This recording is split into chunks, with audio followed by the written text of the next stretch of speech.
Happy New Year, Benchmates, and welcome to Beyond the Box Art, the official podcast of the International Plastic Modelers Society UK.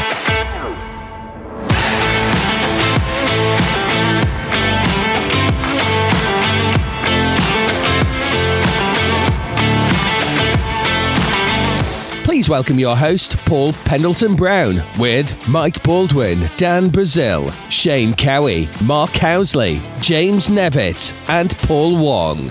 And we are joined this episode by Jon Tabinor from Guideline Publications, the podfather himself, Dave Goldfinch, and a surprise special guest.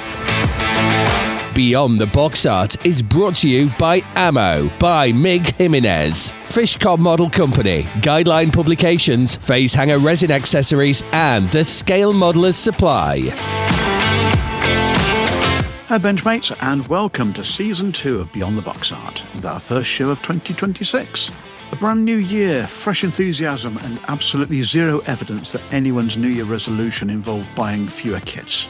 We're delighted to welcome back Jon Tabinor from Guideline Publications, joining us once again to talk through what's coming up across their range of magazines.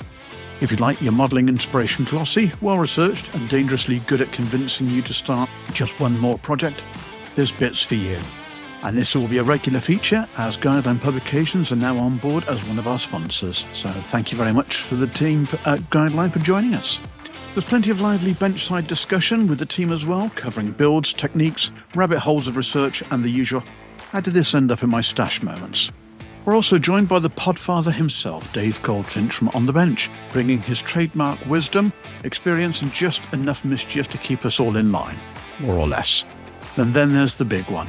We're joined by the managing director of the winning manufacturer of the Beyond the Box Art Benchmates Kit of the Year 2025.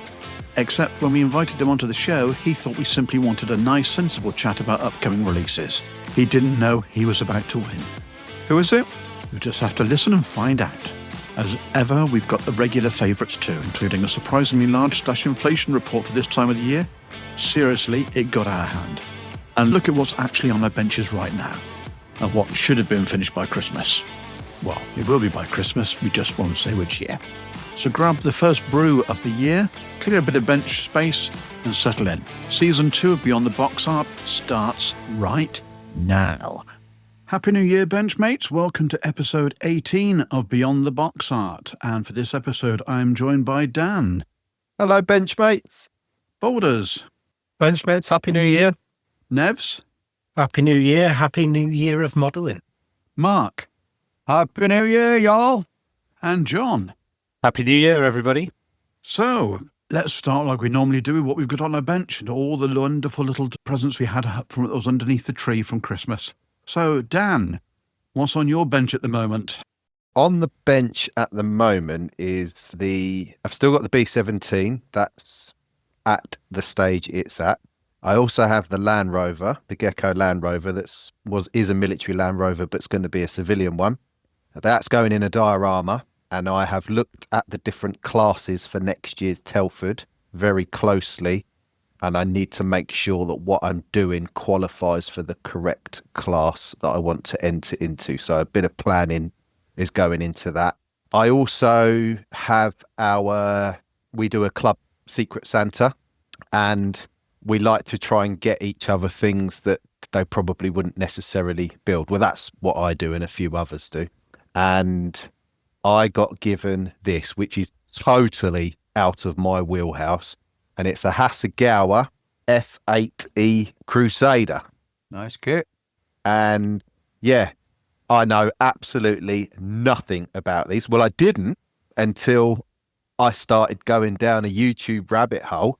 And first of all, the Last Gunfighter, how cool's that? This thing actually did fire proper bullets. And yeah, I've been watching a few walk around videos of some in some museums, and I've got this far with it. Never built a jet in my life. And it's got a wing that comes up and does loads of weird stuff. And I've got a pilot in there as well. You won't be able to see him, but it didn't come with a pilot. So he is a Second World War pilot from probably an old Airfix kit. And I needed to sculpt a helmet on him. So I used the Magic Sculpt 2-part epoxy putty that I got recently and had a go. So he looks like a toon pilot, does he? So you get quite a lot of working time with that stuff. And I use the silicone brushes, they're like basically a paintbrush with a silicone end and a bit of water, and just kept working it until I sort of formed it into a certain shape, kept working it until I was happy with it. And so that's done. And I've also got the engines for the B17. These are a bit of a project in themselves because there's 4 to do, and they're the Edward. Ooh. The Edward, yeah. Wow. All nice. I'll be honest with you, they are nice. The kit ones are a bit soft and a bit bland, but I wish these were 3D printed. They're cast resin. Oh, are they not? No, and I'm so now anything resin I buy is 3D printed. John Colasanti from Matters of Scale, I think, does a set, and they're 3D printed. Ah, okay. So maybe worth having a look at those. Saying that though, I bet they weren't cheap, were they, Dan? No, they're like 30 quid, I think. 35 quid for them. And I've got the metal undercarriage gear for it as well, because the HK undercarriage for it is fully extended. You know, the oleos, are they called? They're fully extended. There should be weight on it, shouldn't there? Surely. Yeah.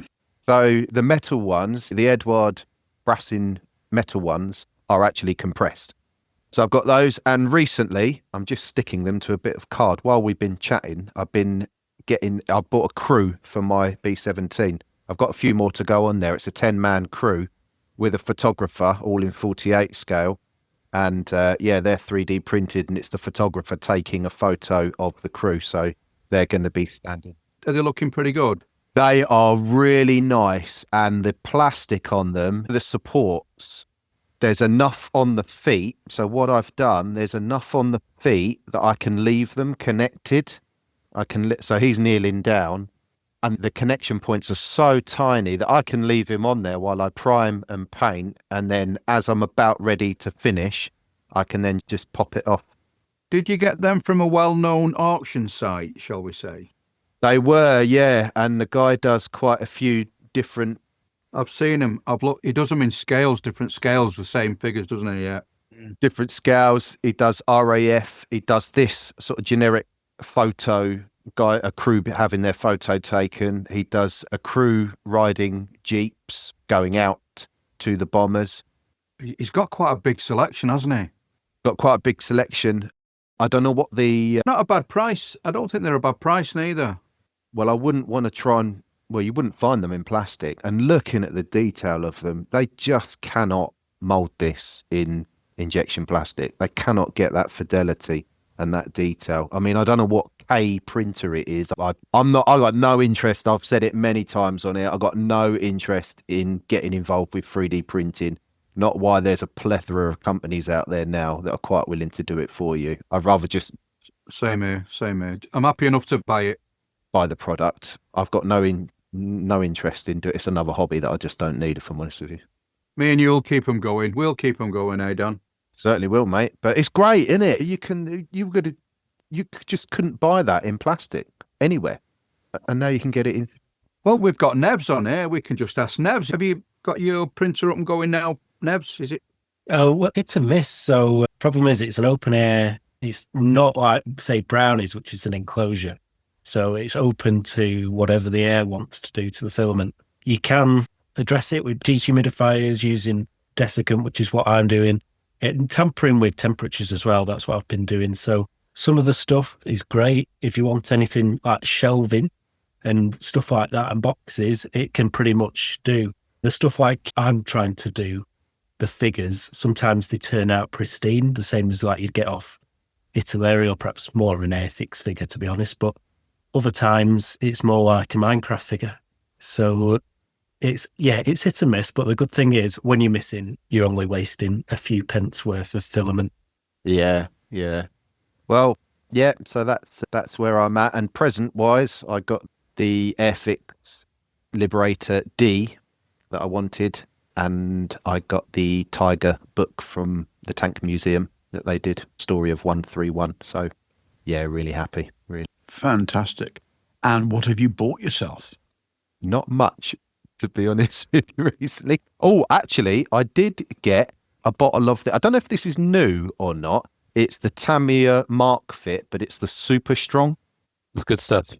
It's, yeah, because I love Tamiya decals for their colour and the schemes, but I know they are a little bit thick. I've never had a massive problem with them, but I'm going to give that a go on them.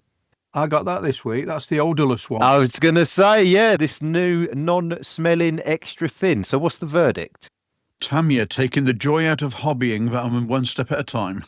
Ice and a slice, or? It has zero odour. It's quite remarkable. And it still behaves exactly the same as the extra thin. I tried it, and I think it takes a little bit longer to set up and kind of dry out than the extra thin. Yeah. But it's still pretty good. I joined a couple of tailplane pieces together. Yeah. And I was looking at them and looking at them and looking at them and thinking, is that still kind of wet, that glue? And it actually dries with quite a kind of sheen to it. Okay. But my advice would be be very sparing with it, because it is really thin, like the original stuff. Yeah. And it does seem to kind of it seems to be more aggressive as well. I'd be interested to see what other people think. It glued the tailplanes really well, but I was a bit worried that I'd put too much in, and I hadn't, and I've been quite abstemious with it. So yeah. So John, can you do that? Can you do that thing where you get the two parts, you glue them together, and then you squeeze and unsqueeze, and actually make your own filler out of the plastic? Have you tried that? Does it do it? It would. But based on the way that the plastic oozed out from the sort of attachment lug of the tailplane, I would say that yes. Yeah. Brilliant. Okay. I'll get a bottle of that. Yeah, that's on the list. I'll get one at Bolton. That's exactly what I plan to do. Okay then, moving on. Boulders. What have you got on the bench? A 1 to 350th German pocket battleship. Weren't you doing something else last time? I'm waiting for a sprue replacement. Oh, yes, of course you are. I was given an Academy one, and there was some aftermarket in it. The difference between the two is quite surprising. So that's the Academy one, and that is the Trumpeter one. And the Trumpeter one's longer, so I measured it, worked out the calculations, and the Trumpeter one's accurate. So where Academy got their size and dimensions from is a bit weird. So, yeah, I've cracked on with it, done all the sub-assemblies. They are the same scale, aren't they? Ball 350th. Wooden deck is on. Very nice. So it's all in sub-assemblies. And it's going to be done in the scheme that she was in for the Battle of the River Plate. Where she was actually camouflaged in the version of Battleship Grey and Olive Green, which is obviously olive green. Okay. So it's going to look nice once it's done. And I'll be able to use my Christmas presents, which were the two airbrushes, both Procons, PS289 and 270. So, yeah, hopefully I'll have it done for the club meet in January. Is it going on a seascape? It is. It's going on a seascape, but I might do it not sailing. I might just have the lifeboats or the smaller boats in the water. Yeah, we said when we were at Halifax that the box art scheme was quite nice. Having one of the cutters off the stern was quite nice. But if you look at the box art... Is that the River Plate? So, yeah. So that could be the crew getting off before he scuttled it. Possibly. And obviously you'd have to look at the difference between where the ensigns are carried when it's at sea and where they're carried in harbour. Ooh, we're getting a bit technical now, aren't we?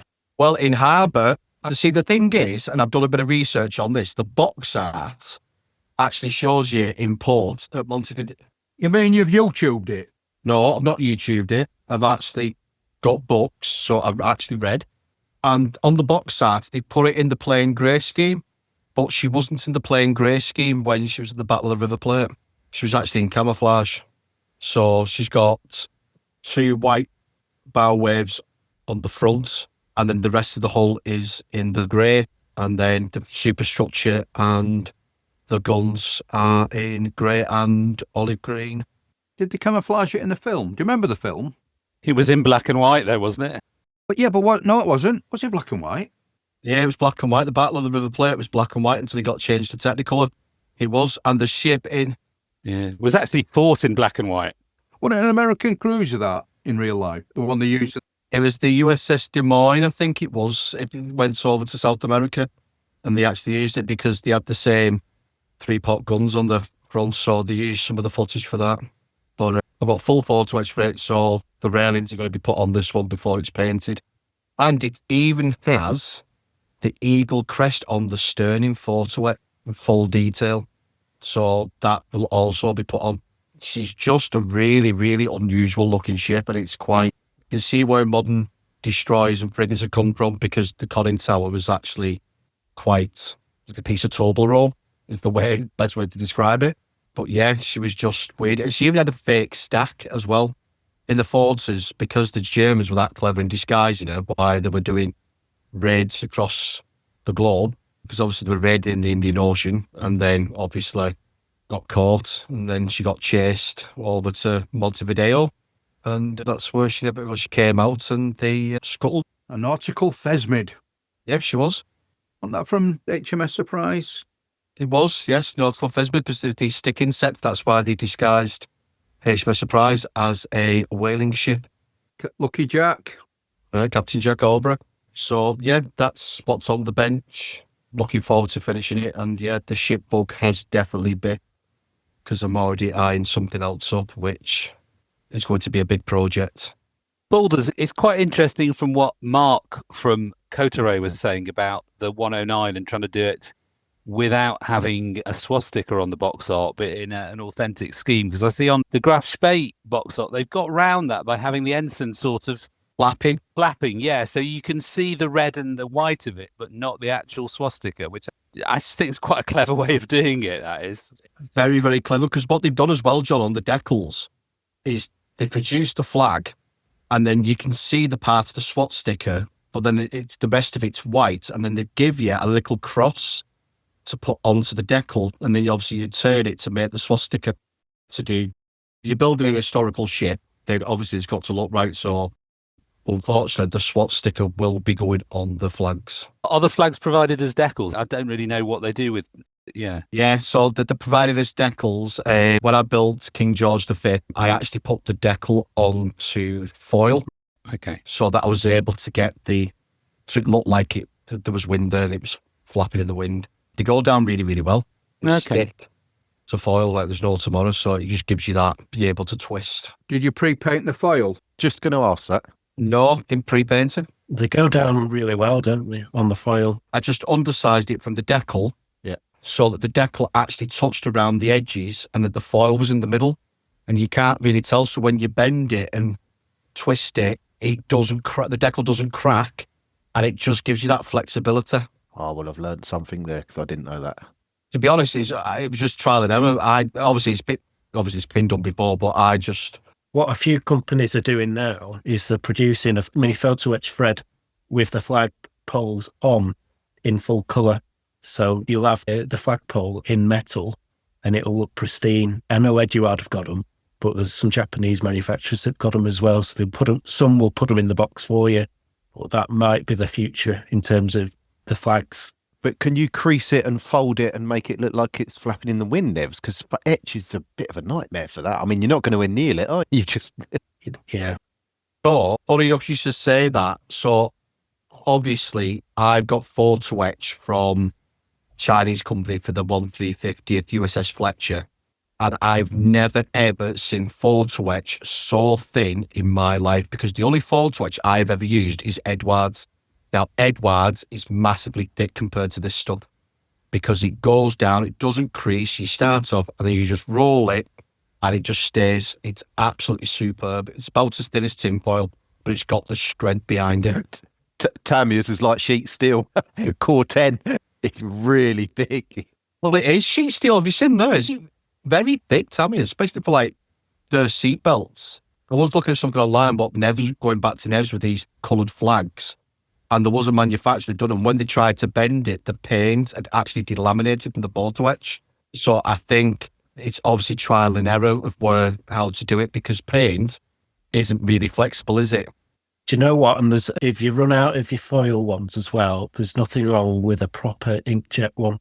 Seriously, once you've got paper, two slices of paper, and then you can wave it round. If you're using a Pritt stick as well to stick it, even better, because that will add another layer. And if you've got, when I did Musashi, the main end sign on that, I'm pretty sure is just from a printer. So you can do them at home. And if you've got decent colours, they'll just turn out just as well.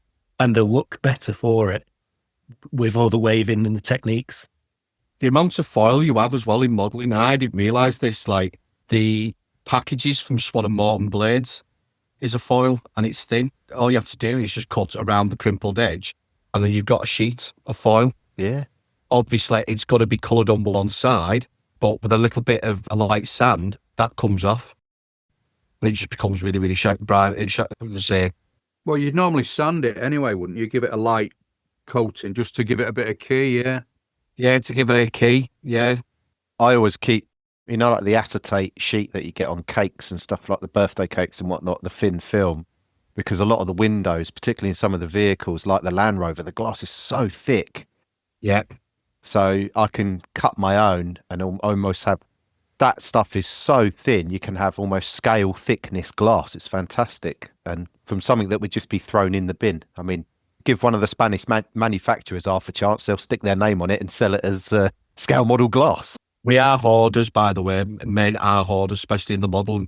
They go, that'll be used for something. And then it sits in a drawer for a decade until you finally need to use it. And you just find that you've hoarded a lot of stuff. Well, I just made some cables for the B-17. There's a white, I don't know if they're power cables that go from the Norden bomb site to the Bombardier's control panel.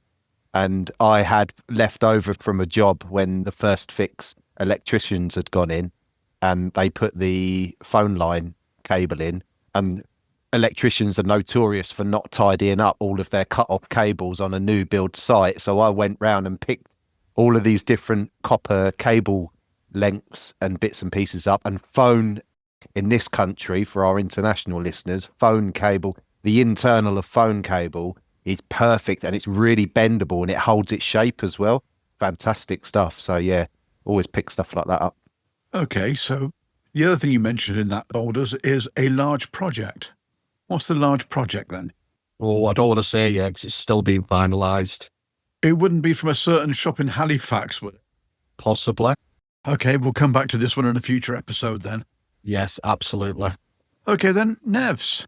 So on the bench at the moment, I've got two things. I've still got the Grant in the background. Most of the parts are on it now. I'm attaching like a part a day to it. So I'll just show you that are visually inclined, because I know Mark was asking about it.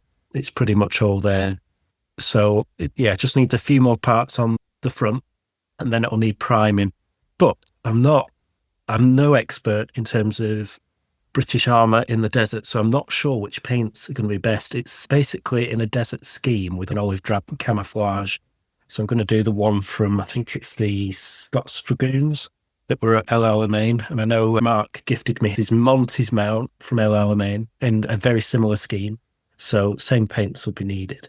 The other thing that is on the bench preparing for Bolton is the Tamiya Indianapolis. So I'll just show you there. That seam line does not look as bad in person where I've done the 3D lower hull. It will be on my first ever Seascape in a box. However, as you can tell, it is full hull. So the idea is it'll be in a sheet of polystyrene. I've already got the cutout ready. And because it's a cruiser, essentially the polystyrene already takes up half of that lower hull anyway. It will sit flush in the box. And then around in the wooden box, I'll do like the story of the Indianapolis. It carried the nuclear bomb parts to Tinian ready for dropping on Hiroshima.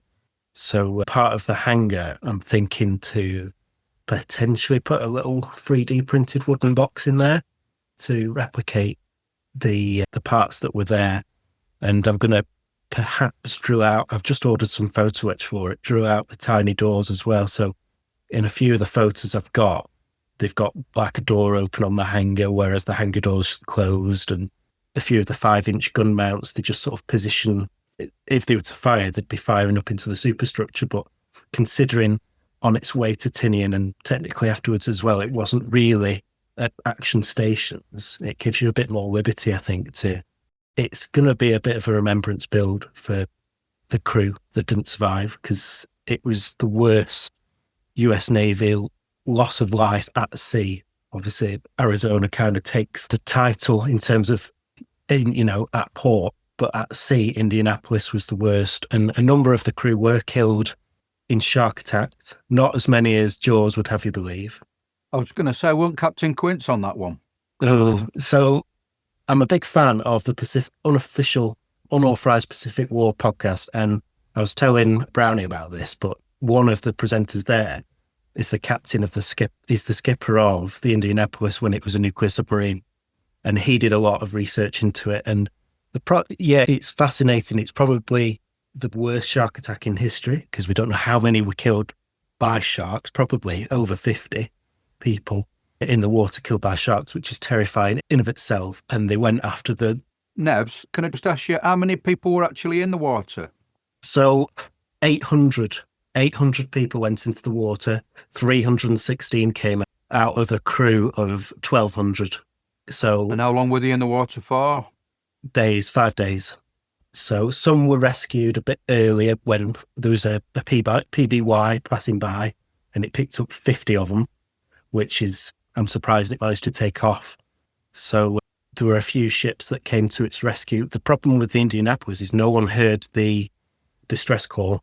And even though the wireless operator went down with the ship to deliver the distress call, because of atmospheric interference and where it was in the Pacific, it was that stage in the war that the Americans were just so complacent. If a ship didn't report in, because they had that many of them, they just said, oh, the Navy has just shipped it off somewhere else. But that wasn't the case. It's fascinating. Nevs, where can I find out? Where's the best place to start with learning that story? That sounds so interesting. So what I found is, and Bill Toty, the captain that I was telling you about, he'll tell you the problem is there's not much source material out there that's good quality because they all jump on this Jaws bandwagon of, oh, sharks killed the crew, and the way he says it, it undermines the horrors the crew actually faced to say, oh, they were all killed by sharks. They weren't, they were killed by, some had to turn on each other because of dehydration. They just went mad. Many were injured because it was torpedoed after all. So I would definitely check out the podcast, Unauthorized History of the Pacific War. The episode is called Indy Maru, which was the nickname of the ship. So INDY-MARU. An hour and a half. It's a gold mine in terms of the history of the ship. And I've gone through it, listened to it a few times. There's so many fascinating pictures of it as well. It's home. It's de facto home in terms of where it kept getting refitted so many times throughout the Pacific War is Mare Island in California, and they took pictures every single time it was in harbour, including as it was being outfitted to take the atomic bomb parts just before it picked them up. So there is plenty of source material online for looking at that. So like I say, there's going to be parts of the build which will be a homage to those pictures. Like I say, I'm going to have one of the 5-inch gun mounts pointing upwards as a reference to that. I'm trying to put a lot of thought into this one because, it's a really important, really interesting ship. And obviously I know we've gone on a bit of a tangent. Is it one of the wrecks do they know where it is? Have they found it, yeah? Yeah, they found it. They found it. Nevs, didn't the captain get court-martialed for it and then later exonerated after he killed himself? Yeah, fascinating. So basically, I'll cut it short because we're not a history podcast. They weren't zigzagging. That could be the next one. They weren't zigzagging, which you probably know is the common way that you would avoid submarine interception. It was not a clear night as such, but there were bits where the cloud cover broke. So basically the Japanese submarine, very late war, obviously, we're talking 30th of July, days before the atomic bombs dropped. It managed to get this break in the cloud cover, the I-58. And so, of course, the US Navy said, why weren't you zigzagging? Well, he'd just sped run across the Pacific. He made a time record, I don't think it's been broken to date, of the time from San Francisco to Pearl Harbor. Did it in 72 hours. The average speed that they were going at, it was crazy. They were also under an order to conserve fuel because they thought they'd have to invade Japan. So they were told to slow down for that. And he was also told by US naval intelligence that there was no submarines at all. So why would he bother zigzagging? But yes, as Baldus said, they used him as a scapegoat. They said he endangered the ship and he was court-martialed for that. They said they weren't court-martialing him for the fact that it sunk, but because he didn't zigzag. And even though many survivors didn't blame him and they tried to invite him to the meetups for years afterwards, there were other survivors that did, and the families are the ones that died. So the survivors normally defended him, but the families are the ones that didn't. Not the letters that he'd receive were awful, and that's what led to the suicide. But like I say, Captain Toti, who's on the podcast, he leads the exoneration in 99, and he does the research, and he says there's nothing that Captain McVeigh could have done to avoid that sinking that night. If it zigzagged, it would have gone into a torpedo anyway. He was... Weren't they under communications blackout as well whilst they were in transit with the parts? They were told not to communicate with them. Yeah, the certainly parts. So that the Japanese didn't get picked. So the Japanese didn't pick it up because obviously the Japanese had listening posts everywhere. So they didn't want the communications to be raised as suspicion that the Americans were about to do. It broke radio silence for the distress call. Yeah. It was on an open channel to say, this is what happened. And Captain McVeigh, he was actually unconscious at the time of the sinking, so he couldn't have volunteered to go down with the ship. I know that's seen as the romantic thing to do, but it was held up in his trial that, you decided not to go down with the ship. Well, actually, he was unconscious, and so on. One of these other officers had to get him off. So, yeah, that was a very long history lesson on what is. What was that podcast called again, Nevs? The Unauthorized History of the Pacific War. I think it's one of the earlier episodes, but like I say, Indy Maru, and the co-presenter is fascinating in terms of his naval history and his experience. Does sound interesting, that. What a story. Yeah. There is a film with Nicolas Cage in it as well. And the film's quite good. Oh, is there a film? Nicolas Cage plays McVeigh. Oh, it's quite a modern film then. Yeah, USS Indianapolis, Men of Courage, it's called. From what I remember, I've not watched it in years, he does play a pretty good rendition of him. It's one to watch as well. It's amazing the catalyst that a plastic model kit can Oh, God, yeah.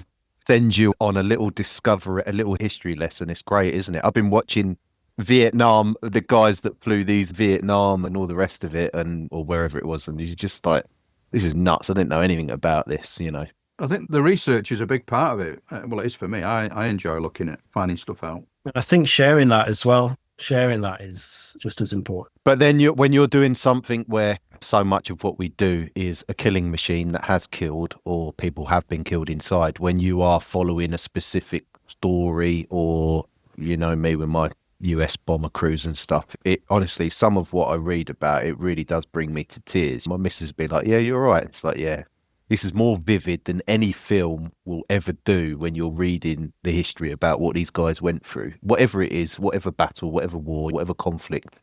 And I think if you're going to do it, it does deserve to be done to the best of your ability, as a modeler, to do the subject where someone has paid the ultimate sacrifice. It's up to you to do it as good as you can do it at whatever stage you're at in your modeling journey, So yeah, it's quite an important one. It really is.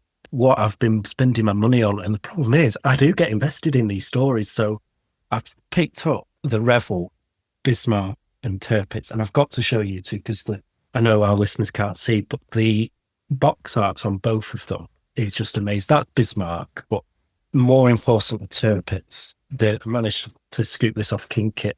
The box art on these is just second to none. And like I say, you get invested in these stories, and the books you want to pick up, you're thinking, I'm going to spend more on the books than I am on the kit. But at the end of the day, yes, the killing machines, like you say, Dan, and perhaps Nazi weapons of war, and they're involved in various things, but there were people behind them, and finding out, yeah, they might have been on the wrong side. Of course, you don't condone anything the Kriegsmarine were up to, but like the terror that those crews must have faced, particularly at Bismarck, when it's Rodney went up against Bismarck, and when they went to sink it, the crew cried. I've got a book on it. It's absolutely fascinating, and it's told by a German sailor. And they said when it came through on the tannoy, that Rodney, they absolutely cried because they knew they were in Yeah. They were point blank. They said when it came in, because the Bismarck was built like, they were both built like a tortoise. They got to point blank range after wiping out its main and secondary guns. And essentially the turrets of Rodney and the other battleships and cruisers that were there, they didn't elevate. No, they didn't. They were straight. Zero elevation. It's like something out of the 18th century. And I know the survivors were treated very well by, I think it was Exeter that picked some up. But I think, Exeter picked them up and a couple of destroyers picked them up. But the reason they went at it was because, obviously, they'd sunk the pride of the Royal Navy, which was HMS Hood. Yeah. And Churchill was absolutely fuming over it because he didn't want it to go because it was due a refit. And once we found out that they lost the Hood, he just lost his temper and said sinker. Yeah. So that's when if it hadn't been for that lucky swordfish getting the rudder, I don't think they'd have caught her because she'd have been in Brest. So yeah, there's so many stories to it. I mean, Tirpitz is my favourite. I just love the Queen of the North. The thing is, though, Mike, as well, she would have been gotten eventually. If it had been gotten eventually, even if it was by her raid dropping bombs when she was in port in Brest. And also, Nevs, you've got to remember, them guys, they didn't think they were on the wrong side. No, of course, but the main point I'm trying to make is that, yes, there's sides to things, and not everything's black and white. I think you're right there, that some were obviously drafted and they didn't have that much choice, and they just sort of took what they made the best out of what they could. Considering they fought hard. Yeah. They must have realised that the regime they were fighting for wasn't... Not everybody was a card-carrying member of the organisation. If everybody in your town or your village is going, you don't want to be the one who gets who gets presented with a white feather. Where's your uniform? Why are you not in uniform? So you just went and let's just get this done, get it over with, and I just want to go back home to... And as varied as we all are here sitting, you imagine that across a crew of a ship or a crew in a tank or a crew in a bomber or a group of guys at a fighter base or wherever. You get every different personality, and everybody we might have all been trained to do the job that we've got to do, but we all deal with stress very differently and we all react to situations differently. So, and you get that, you don't just get that on British or Allied stuff, you're going to get that on the other side as well. You are going to get the lunatics that are fully paid up and well into the whole mindset of the thing. Oh, absolutely, yeah. And that is the human story about it all. That's what all of this ultimately comes down to, is we're trying to tell... You're telling it to yourself and to people that want to stand there and look at it and talk about your model. You're telling the human story at the end of the day, aren't you? Downfall to Bismarck, though, was Lutyens, because he was a very, very arrogant person that just thought that Bismarck was invincible. It had really good armour and everything else. And obviously he went down with... That wasn't the captain. Wasn't that an admiral? Was that... No, he was an admiral. Lutyens was the admiral. But then that's the mentality of the regime boulders. They were told that they were the best. They were told that they were the best and that they were superior. And this thing was going to be done and dusted and quick. And it was the ultimate mess around and find out, wasn't it? And then suffered the fury, the wrath of Rodney and King Josephine. And if you look at the images of the wreck of Bismarck and you see the main armoured control centre, you'll see the 16-inch shell went in and there's nothing on the other side because it just blew the panelling out at close range. Like you say, guns weren't. And the good thing about Nelson and Rodney class was that obviously all our main armament was at the front. So the main 3 turrets, but our secondaries were also impressive because at the back she was a behemoth.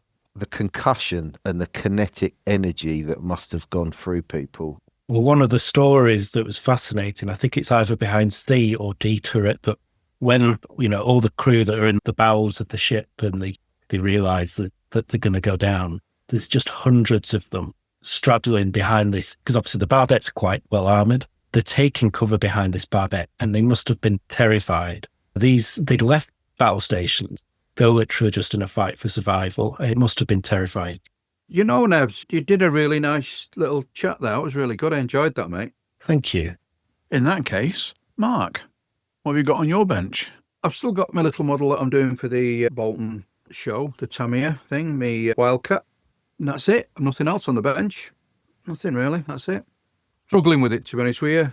Kind of when you're building something you're not really interested in, that kind of thing, that's kind of crept over me. You're not tempted to do the Mosquito instead?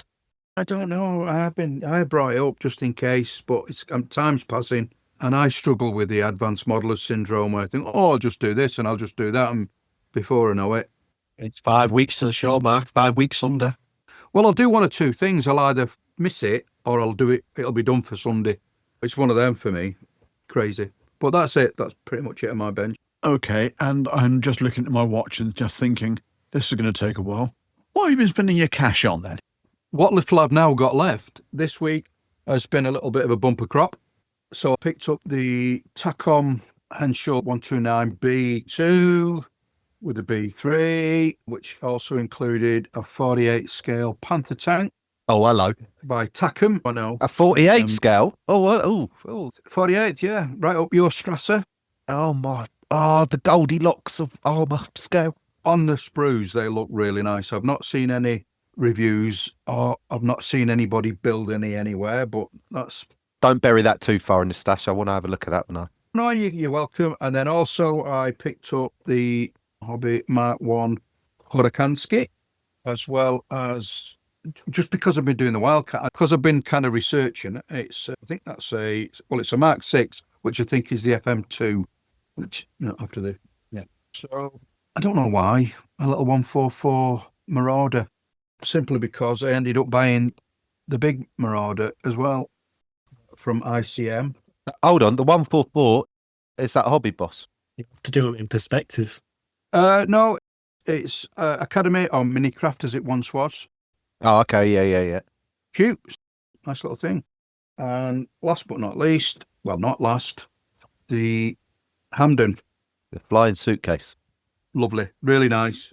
Again, looks great. It is stunning. I'm pretty sure there's probably one or two people building it already on YouTube to get it out there quickly. And I also picked up a new little toy today, the I think that's how you say it, the event. You need another airbrush like a moose needs a hat rack. Moose need their bag. I know, I just like to, and it was a good price. Yeah, it was a good price.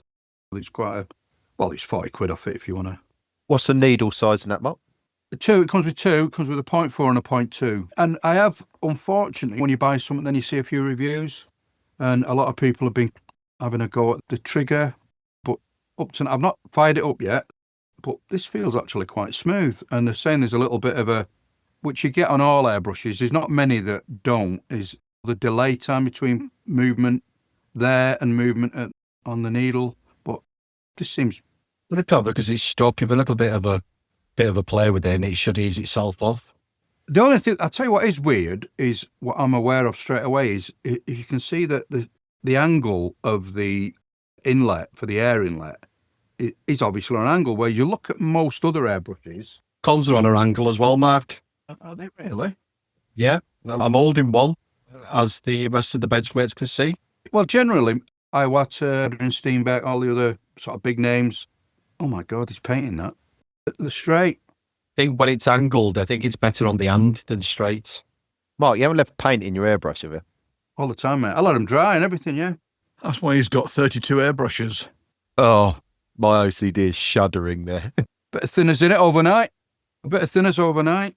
No, actually, no. It was on the outside, really, he says.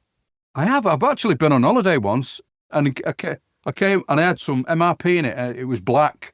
And I'm looking at it thinking, oh, God, no, what have I done? And I just went, and it sprayed. I couldn't believe it. It actually sprayed. Still going. But yeah, so I'll be probably having a play with that at some point. Good grief. So that's been I'm glad the wife doesn't listen to this, because otherwise I would be in Doo-Doo Street. Oh, I'll send a recording for the new year. That's me done. That was quick, wasn't it, for me? For you, yeah, I know. Blimey. Okay, John, what have you got on your bench? I've got a couple of things at the moment, actually. I'm still fighting my way. Well, I say fighting is the wrong word. I'm still working my way through old school Dynavector Vacuum de Havilland Hornet, which is slowly taking shape. And it's Masochist. It's the second time I've built one of these, so I know what I'm in for. So you know the pitfalls. Yeah, but it's had corrected wings with the raised sections inboard of the engine nacelles. The engine nacelles have had the eyebrows added, very, very slight eyebrows for the Merlins, which... When you say corrected, John, do you mean you've corrected them, or is it something you've bought? Is it like an aftermarket thing? No, that's old school plasticard super glue. Oh, scratch building kind of thing, yeah. All right. Where have you corrected it? So I don't. Yeah, this will be for the listeners. This will be edifying. In between the engine nacelle and the fuselage, the forward section above the radiator is actually slightly raised on the real thing, and it's quite hard to see in pictures because it's a very smooth kind of profile. But when you get the light on it, you can just see the back edge of it. And it makes a big difference on the actual model because all of a sudden it's quite a smooth airframe. It's very aerodynamic, but it shows up very clearly. So they've been added. The radiators themselves, actually, it's hard to show. The radiators don't follow the line of the wing. They kind of angle down from the engine nacelle towards the fuselage. So when you're looking at the aircraft from the front, it makes it look like the inner section of each wing is kind of like slightly angled down, and it's not. It's just the way the radiator is aligned, and there are all these subtle little things that just give it a bit of its character. So in the kit in the first place, was the radiators completely wrong with it wide open? Not totally, no. Not certainly nowhere near as bad as Trumpeter's effort, which was kind of really bad. But when you add this raised section over the wing, you can then reshape the front of the radiator inlet and sort of angle it down slightly. So that's all been going on. The fuselage has been lengthened at the back, all sorts of stuff. Was it another wooden wonder, or was it all metal, this one? It was half and half. The wings were, I think, plywood on top with the nacelles in metal, and the underneath was skinned because it was strengthened, obviously, for hard points. But the fuselage itself is a plywood mosquito, like big kit, join it in two halves. Two part, like a model, like a kit. This kit at least gets the windscreen angle right, which is the big failing of most Hornet kits, because the windscreen lower line is flat, and on most kits they angle it, which is terrible. So that's just slowly crawling along. In the meantime, I got myself nicely invested in the relatively recent, the last year, Airfix Spitfire 9, which is going along. That's going to be finished as a post-war South African Air Force Spit 9. So it's got clip wingtips, bomb racks, and zero-length rocket stubs under the wings. The South Africans used about 40 of them after the war, mostly as fighters and also as lead-in trainers for Mustangs when they entered a career. Have you done this from out of the box? That's pretty much the only thing I've added to that is some Edward steel seat belts, some really nice little cockpit decals in there from Airfix. I've got to say, it actually makes a real difference just having a little bit of cockpit decaling. That weird lump of plastic behind the rear of the cockpit is just an attachment point for the wire that held the seat harness. So that's most of my time has been spent over the last few weeks trying to research serials, because there are many pictures of South African high-back post-war Spitfires, and there's certainly not many tie-ups to codes to actual South African serials. What's the interest with South Africa? What brought that one on? Partially, my partner is from Cape Town, so that kind of makes a difference. Also, I think when I was on before, I was saying about Marmaduke Patel as being the unsung highest-scoring RAF ace, who's obviously South African. And also, I mean, South Africa kind of just doesn't get a massive mention when compared to some of the other Commonwealth Air Forces. You know, they fought in the Middle East, they fought in East Africa, they pulled their weight, you know, I mean, and the apartheid years kind of really wrote them out of, I think, a lot of histories of warfare, which is ironic because when you look at people like Sailor Milan, you know, the Battle of Britain ace, I mean, he came back after the war and was very much anti the new sort of discrimination laws. So, yeah, and it's just interesting me because they kind of, again, I like the orange markings. I like the fact that they use things like Mohawks. They use even Junkers 86s that they seconded from their from their airline and use them as bombers. You know, they've got quite a mixed bag of stuff. So they make quite interesting kits.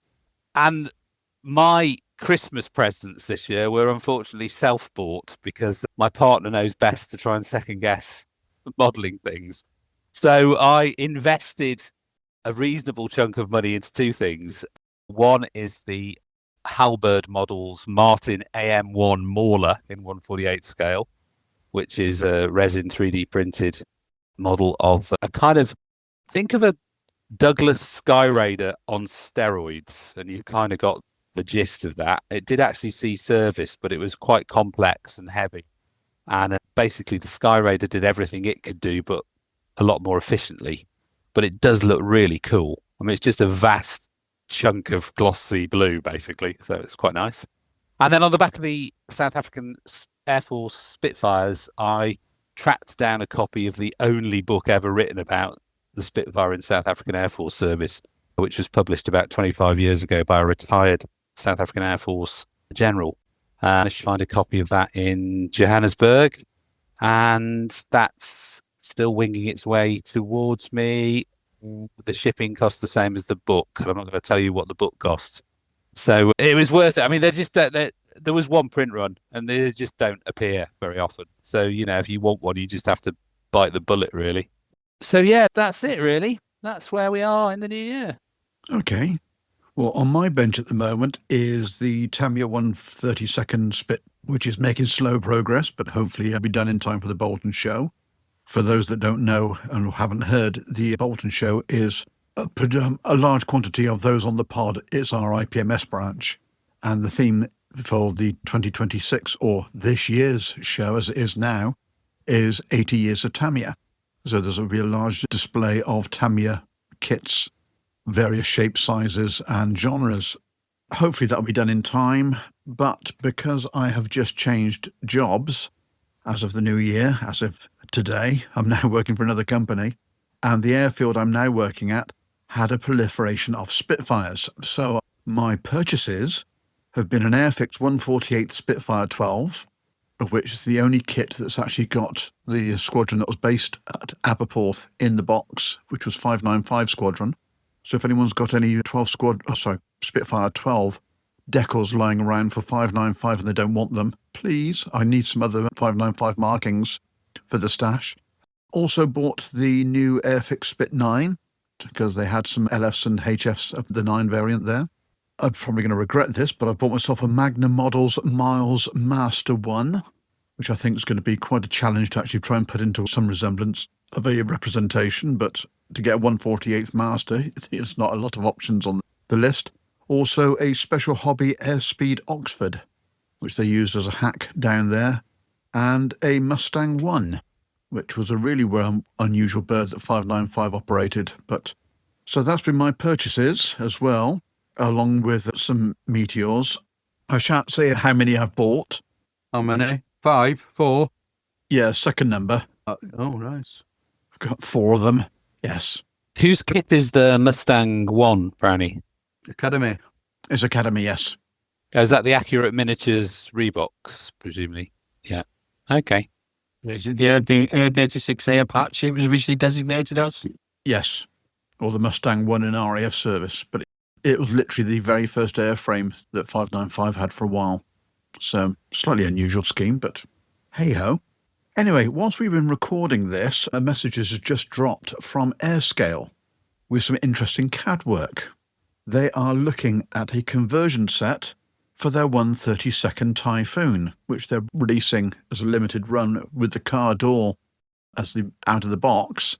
But they have put the CAD up. They're not saying they will or they won't do it, but for a bubble top conversion, which I think personally is a much better option shape-wise. It's the best. It's the better looking Typhoon. Didn't Airfix do the car door?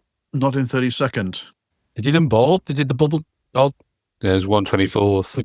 No, in 24th. bubble top version and the car door. Yeah. Of which, for the car door, the best car door option is the ice cream rather than the actual Typhoon. Oh, God, here we go again. The dad jokes. Well, I borrowed your book. Anyway. I told you to keep that a secret, Brownie. Oh, sorry.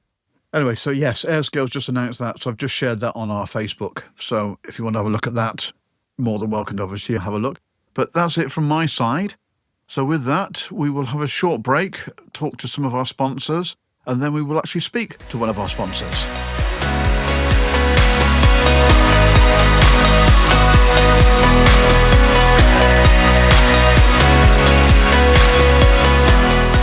And now, the Guideline Publications monthly update with Jon Tabinor, with what's in February's magazines, including SAM, MMI, and much, much more.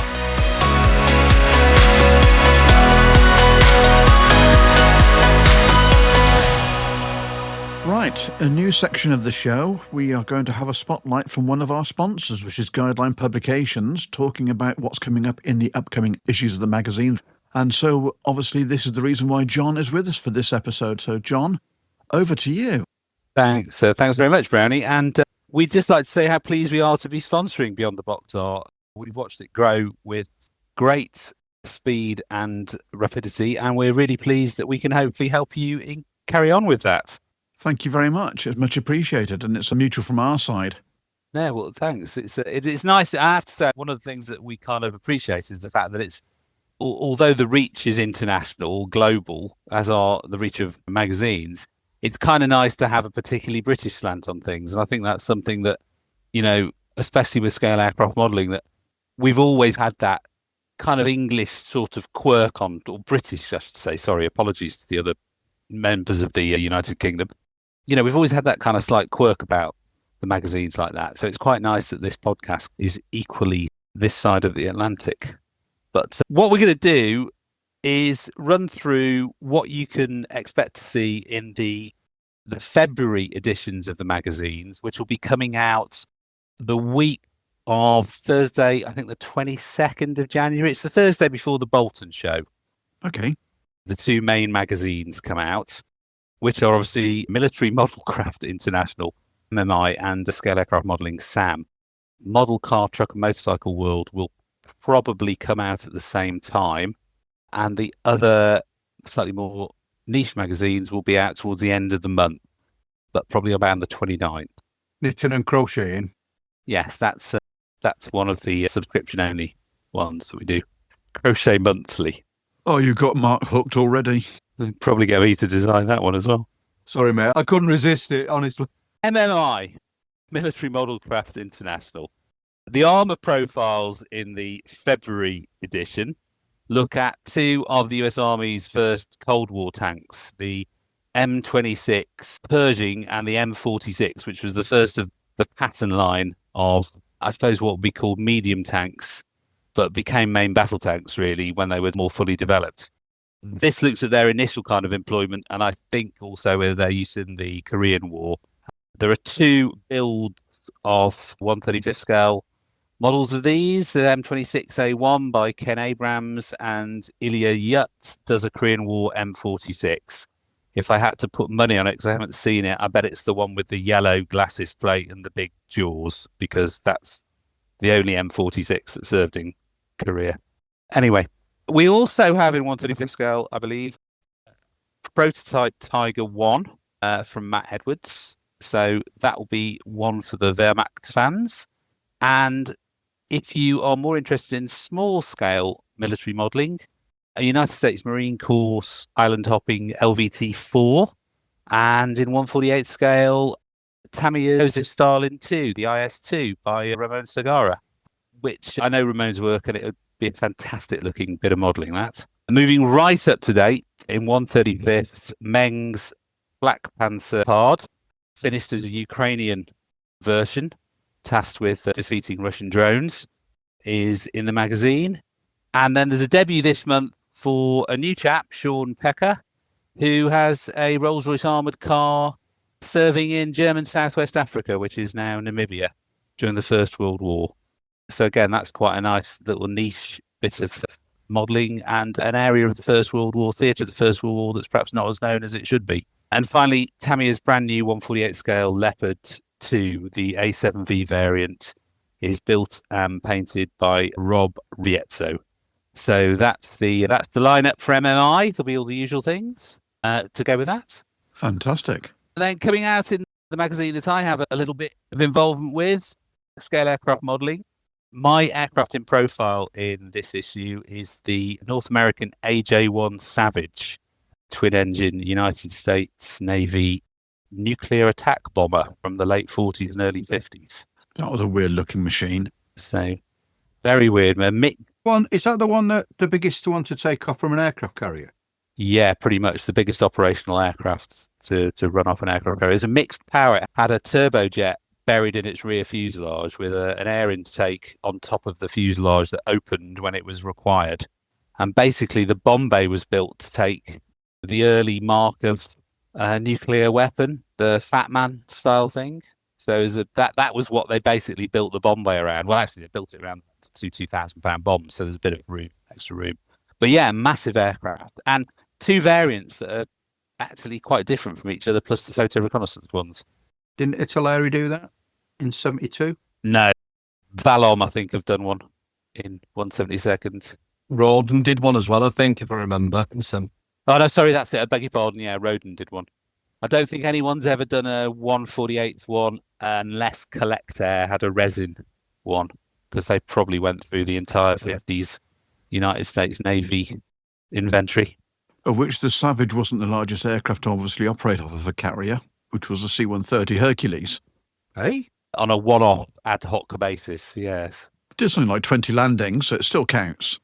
In fact, I wonder whether it would certainly have been the largest, when it was the largest twin-engine reciprocating engine aircraft, though. Certainly bigger than a Mitchell. Yes. Just thinking that. Vigilante's big, but that's jet. It was as big as a Sky Warrior. It's got a look of a Sky Knight, hasn't it, with props? They all, I mean, all those last generation kind of piston engine aircraft all look, I think, really cool because they know how all the aerodynamics work. They know how to fare in all the engines to give everything quite a sleek look. So you can get quite a bulbous aircraft, but it still looks quite nippy. The photo reconnaissance versions are really cool. The noses are just all over the place because they're camera noses and they just look absolutely fantastic. Well, I'm sure the members of the Model Geeks will actually get in touch and say if we're right or wrong on that one. I'm sure they definitely will. Also in the February issue of Scale Aircraft Modelling, we have part 5 of Steve Danucci's historical series on the Malaya crisis, which looks at the later operations by Commonwealth forces, which I think has been a very interesting series. I quite like these small wars of end of empire. I think a rich theme of modelling as well as quite interesting history. Yes. We have, funnily enough, a 1/32nd scale Spitfire Mark 14 conversion based on the Tamiya this issue as well. I believe by one Mr. Jamie Hago, if memory serves. So that will be interesting to see what he does with that, with his normal weathering. And then for a trip down memory lane, for all of you who are about my age or a little bit older, we've got 3 classic 1/32nd scale and possibly 1/24 scale Mustangs. We've got the Hasegawa and Duyusha kits, and then there's also the Dragon 1/32nd scale one. Oh my God. Which I think had the award at the time for most rivets in a confined area. Dayusha one's the same, it's the Dragon kit reboxed. Is it not the original? Didn't Duyusha do a 1/24th one years ago? No, it's a rivet fest. They did a 24th one donkeys yonks ago with Matt. You've got one of the rare ones as well in your stash, the Japanese. Is it the Oscar or the George in 24th? Oh, the George, I think it is, yeah. George, because that's a Dayusha one as well. That's a pretty rare bird, but yeah. But Dayusha have got the 32nd Mustang and it's dragons. You can tell because the wings are just a rivet fest. I've got both them. I've got the Dragon and the Dayusha one. I'll have to have a check of that. I thought they were different. Because I think they did the Zero as well, the Dayusha, and that's quite rivety as well, shall we say. But that Dragon one, I was trying to offload it and I couldn't even give it away.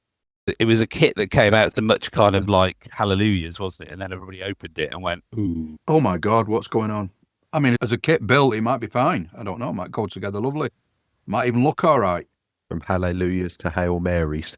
Yeah, yeah. Well, you'll be able to see what happens to them in this issue of Scale Aircraft Modelling. So, yes.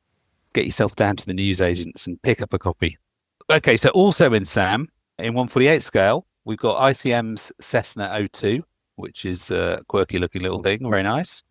And Swords Reggiani 2005, the 2005, which is obviously one of those very beautiful third generation Italian Second World War fighters, which unfortunately came a little bit too late for the Regia Aeronautica and the ANI. But I think nevertheless was still probably a bit of an unpleasant surprise for slightly overconfident Allied pilots over Italy in the later years of the war. In 172nd scale, Italeri's F-27 Friendship is modelled in a maritime reconnaissance role. And we have the Hobby Ross Seahawk helicopter and Valom's Bristol Brigand, tying in, I suspect, with the Malaya articles. Again, another aircraft which I would love to see done properly in 148 scale, but that might be a 3D printed version. I could imagine that being suitable. Again, I'd pay good money for one of those. And the editor, Gary's favourite scale, 1/144th. There's the Korea Lead Electra, which will tick all the boxes for Gary because it's small and civilian and slightly quirky. And I know he'll have put it in for those reasons. Colour Conundrum, as usual, plus reviews, previews, news and updates. So, yes, we always aim to try and give you a decent spread of things in that. Model Car Truck Motorcycle World, which was delayed from December to January, coming out in a couple of weeks now, because we just changed the print schedules around slightly. Anybody that was expecting it over Christmas, retroactively sorry about that, but you can start the new year with a decent read. I've tried to give people a decent mix of subjects, which is always the aim with this magazine. I have, in no particular order, I've got this month, actually, strangely, we're mostly 124 scale. I've got a fantastic build by American chap called Bill Horton, the Suzuki X-Star bike, which looked really, really nice, with tips on how to build Tamiya kits. I've got another motorbike, the Honda NSR 500, the kind of 80s, 90s racer, Rene van der Hart. That's really good. I've got 2 or 3 absolutely superb bits of paintwork in this issue. Manu Gill, who people may know works for Ammo, has got a brilliant bit of finishing with a Mazda MX-5. And Ilya Yutz, who again is quite well known in the sort of modelling world, is back with another of his only second car build, actually. And it's the Citroen C3, the World Rally Championship. So both of those, I know a lot of people there's a lot of finishing in motorcycles and car kits. And I kind of think it's something that people that don't build them sort of don't appreciate. They're very modular. But these guys actually managed to do that and put a lot of weathering and put a lot of kind of just realism into these things. So they look really good. They look even better in real life as well, car models at shows. When you see them, they look absolutely incredible. They really are. Yeah. Yeah. Little gems when they're done properly. Hugh Morgan has an inbox review of the recent Lancia Fulvia from Italeri in 124th. And I know he's just finished building it as well, so that will be in the next issue.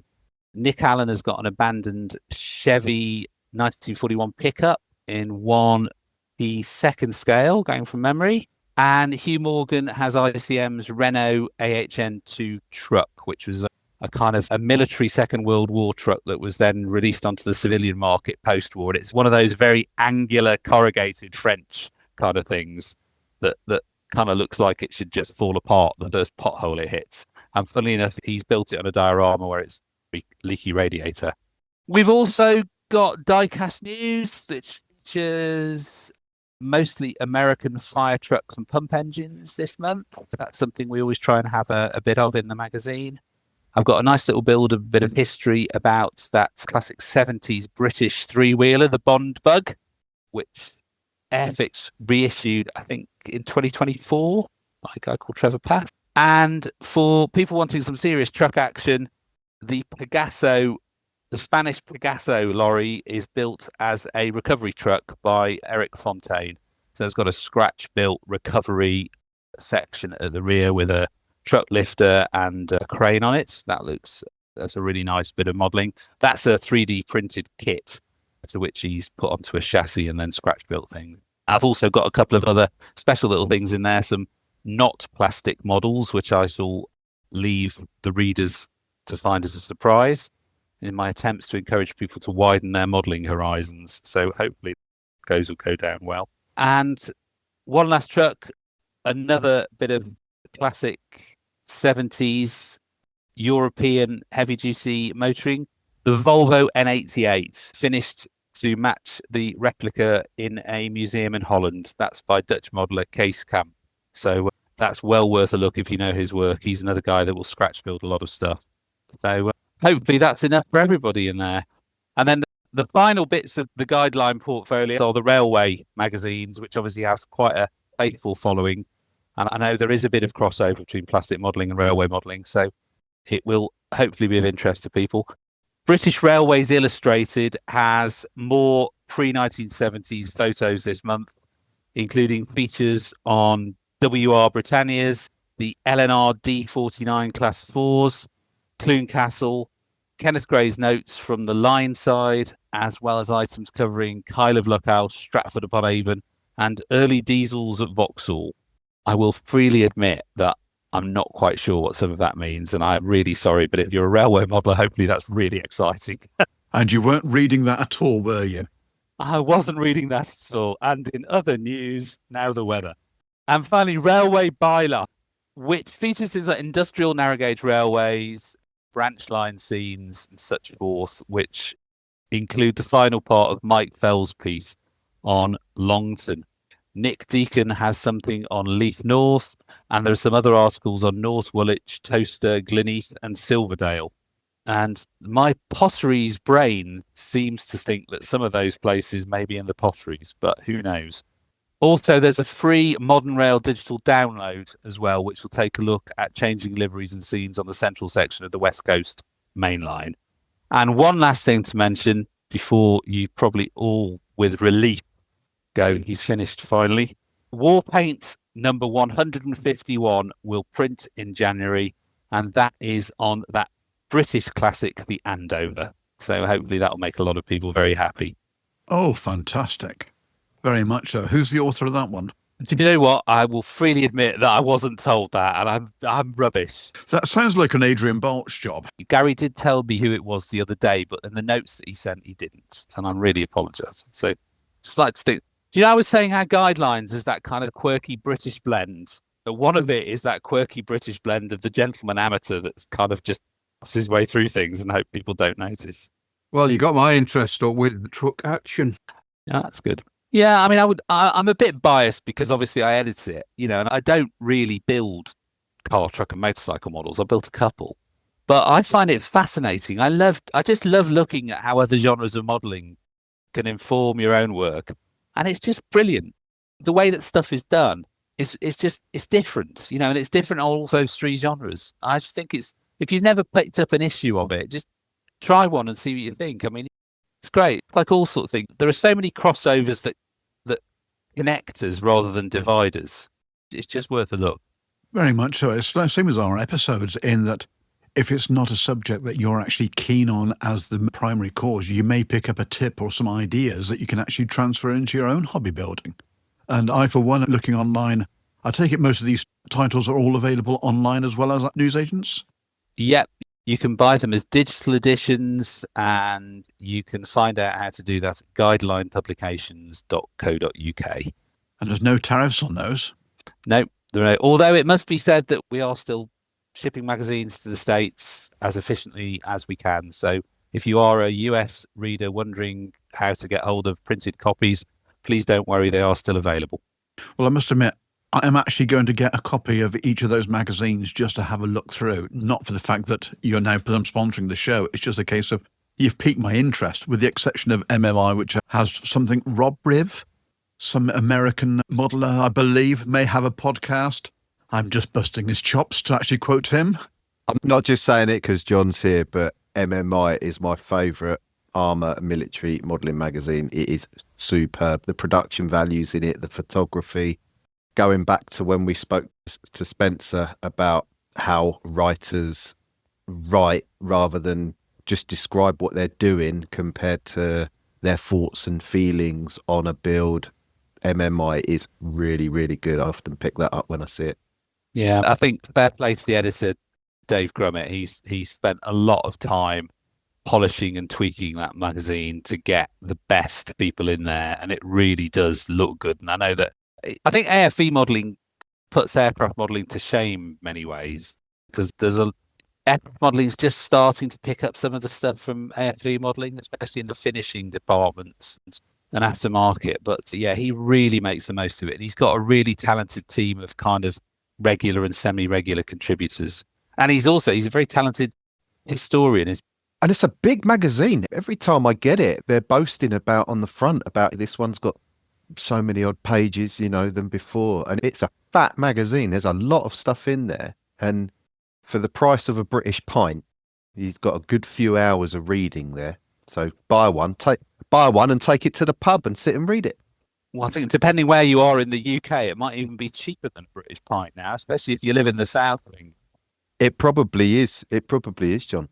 So yeah, we are really happy to be involved with this podcast. And if you can put it with me every once in a while, wittering my way through that, then all the better.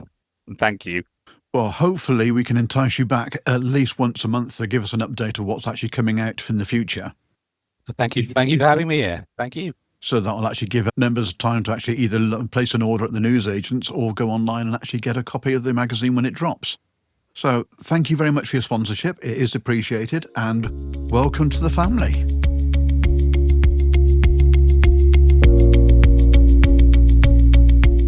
Visit scalemodelpodcast.com, your hub for the best scale modelling pods, because finding great content shouldn't take longer than hunting for lost photo etch.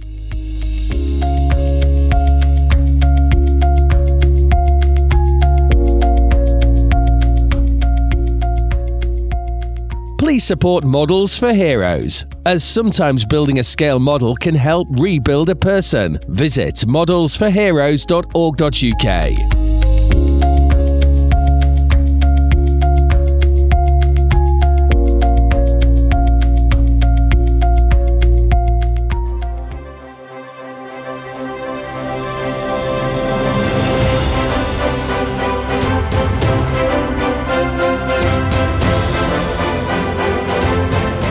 Welcome to Beyond the Box Art, Benchmates Kit of the Year 2025. And we're joined by the winning company's MD, who has no idea.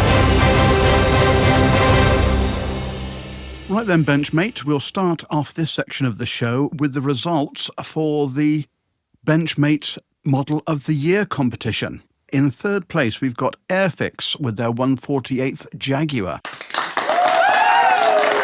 I think that's reasonably a good placing for it. The quality of the kit, I think, is reasonable, but the number of votes it got, speaking of which, we had over 300 votes in total for the whole competition, so not bad. In second place, we've got Revell with their 132nd Gloucester Meteor.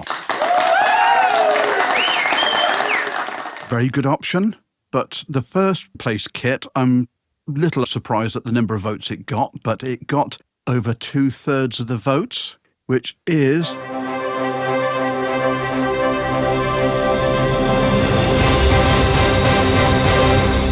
the Qatari 132nd BF109K.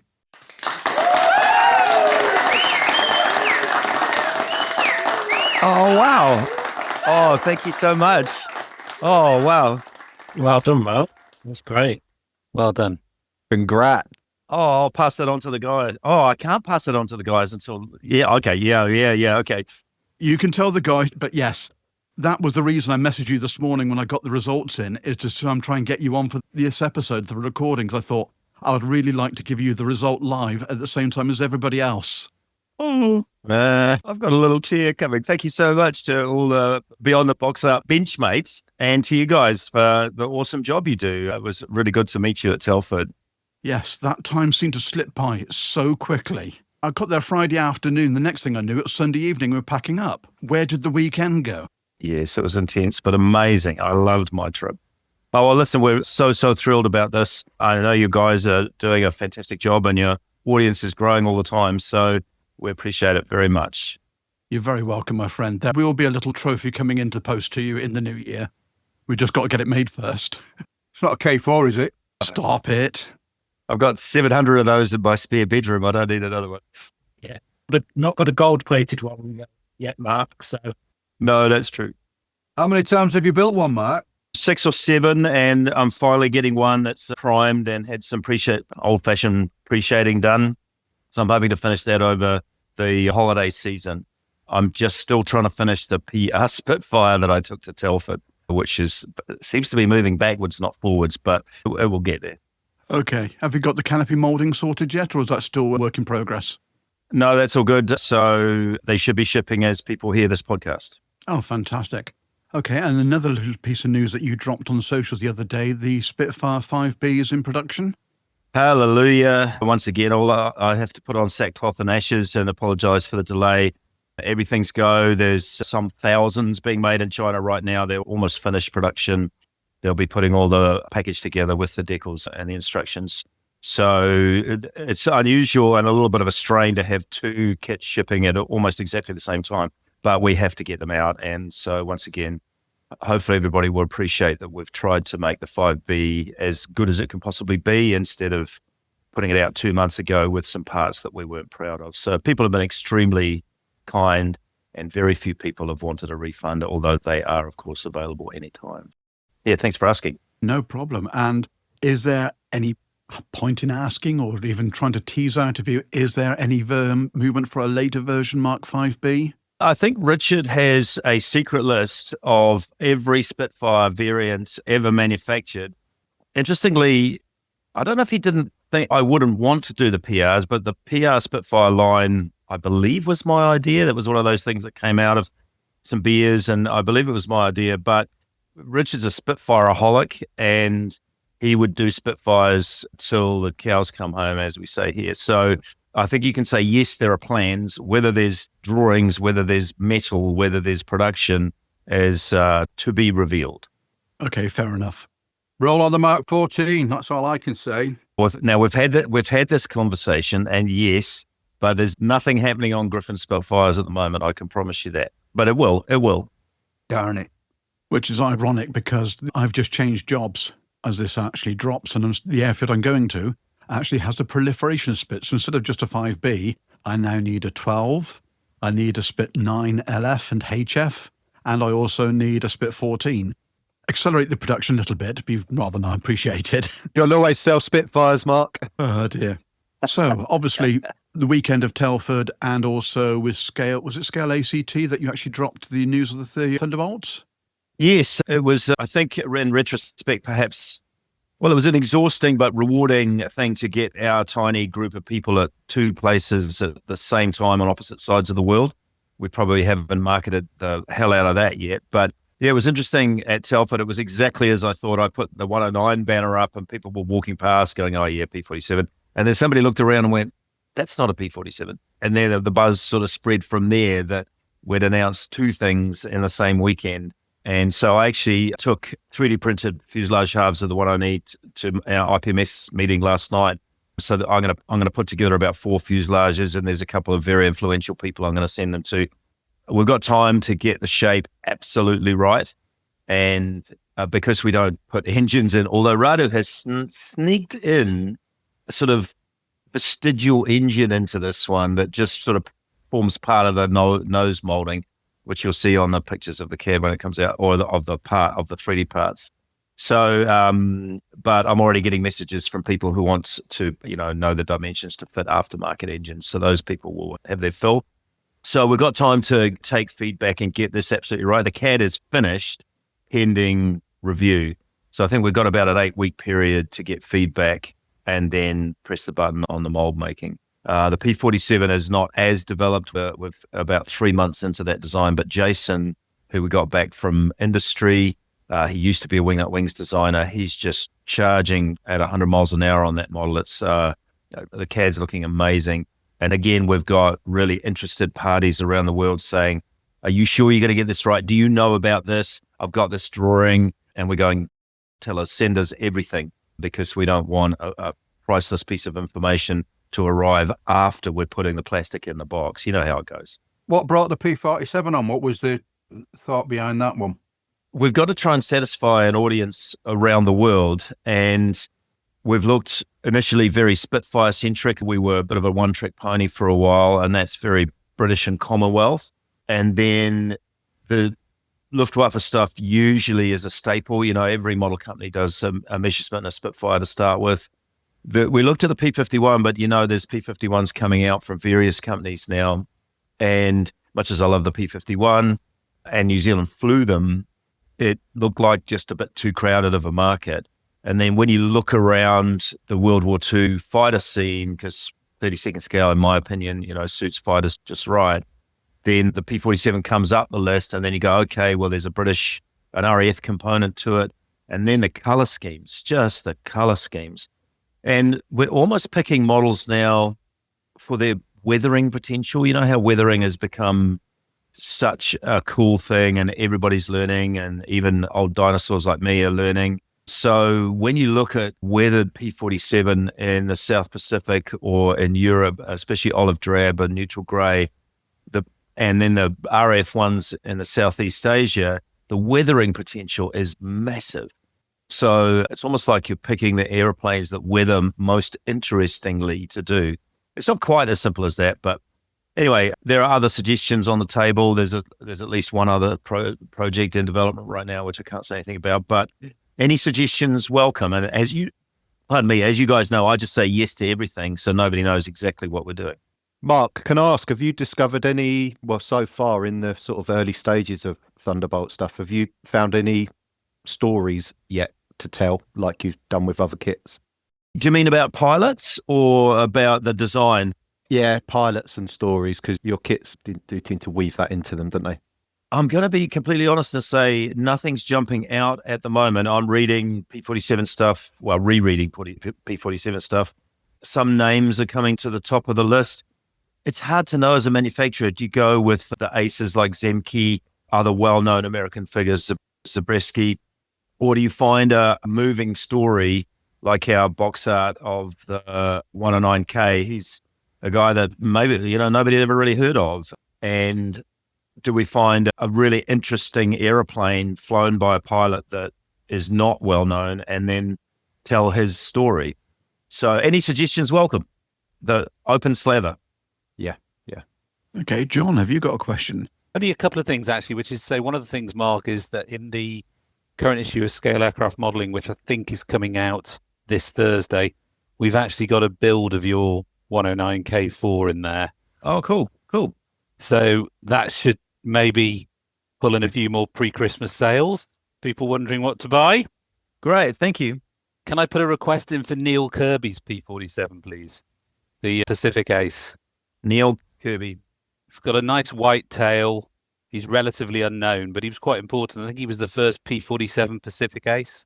Okay. Ooh, good shout. Okay. I was just about to start reading one of the books on that campaign. So, yep. Okay. Duly noted, John. Thank you. Okay, Nevs, have you got a question?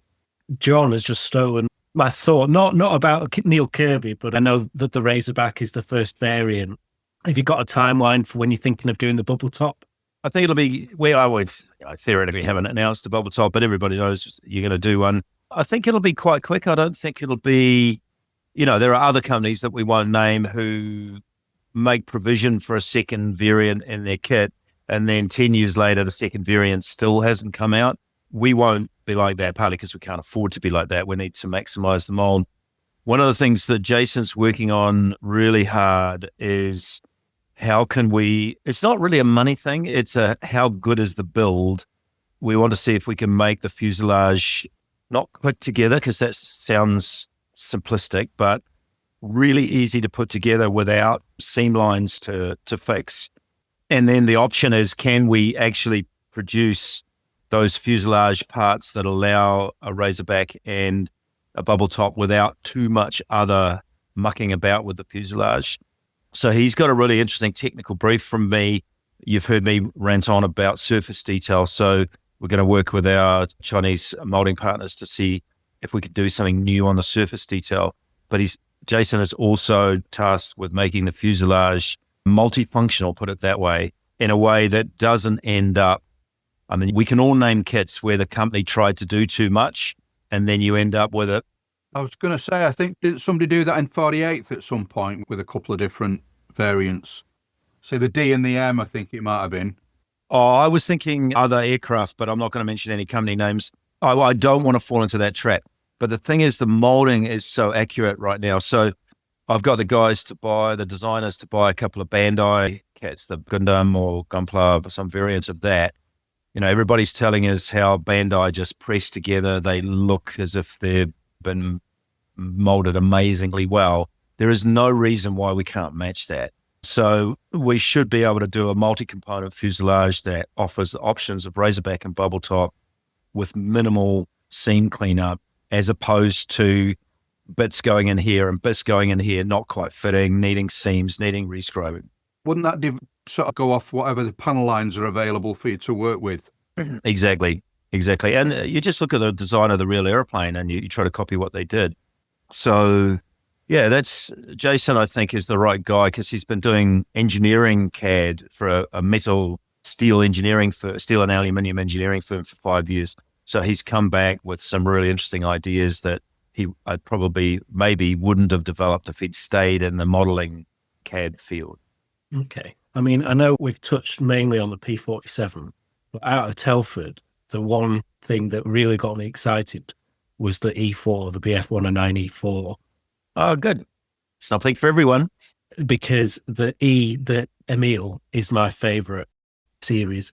You know, it's not the underdog because none of them are really underdogs, but it's the most rugged looking one, isn't it? It's the most German looking one.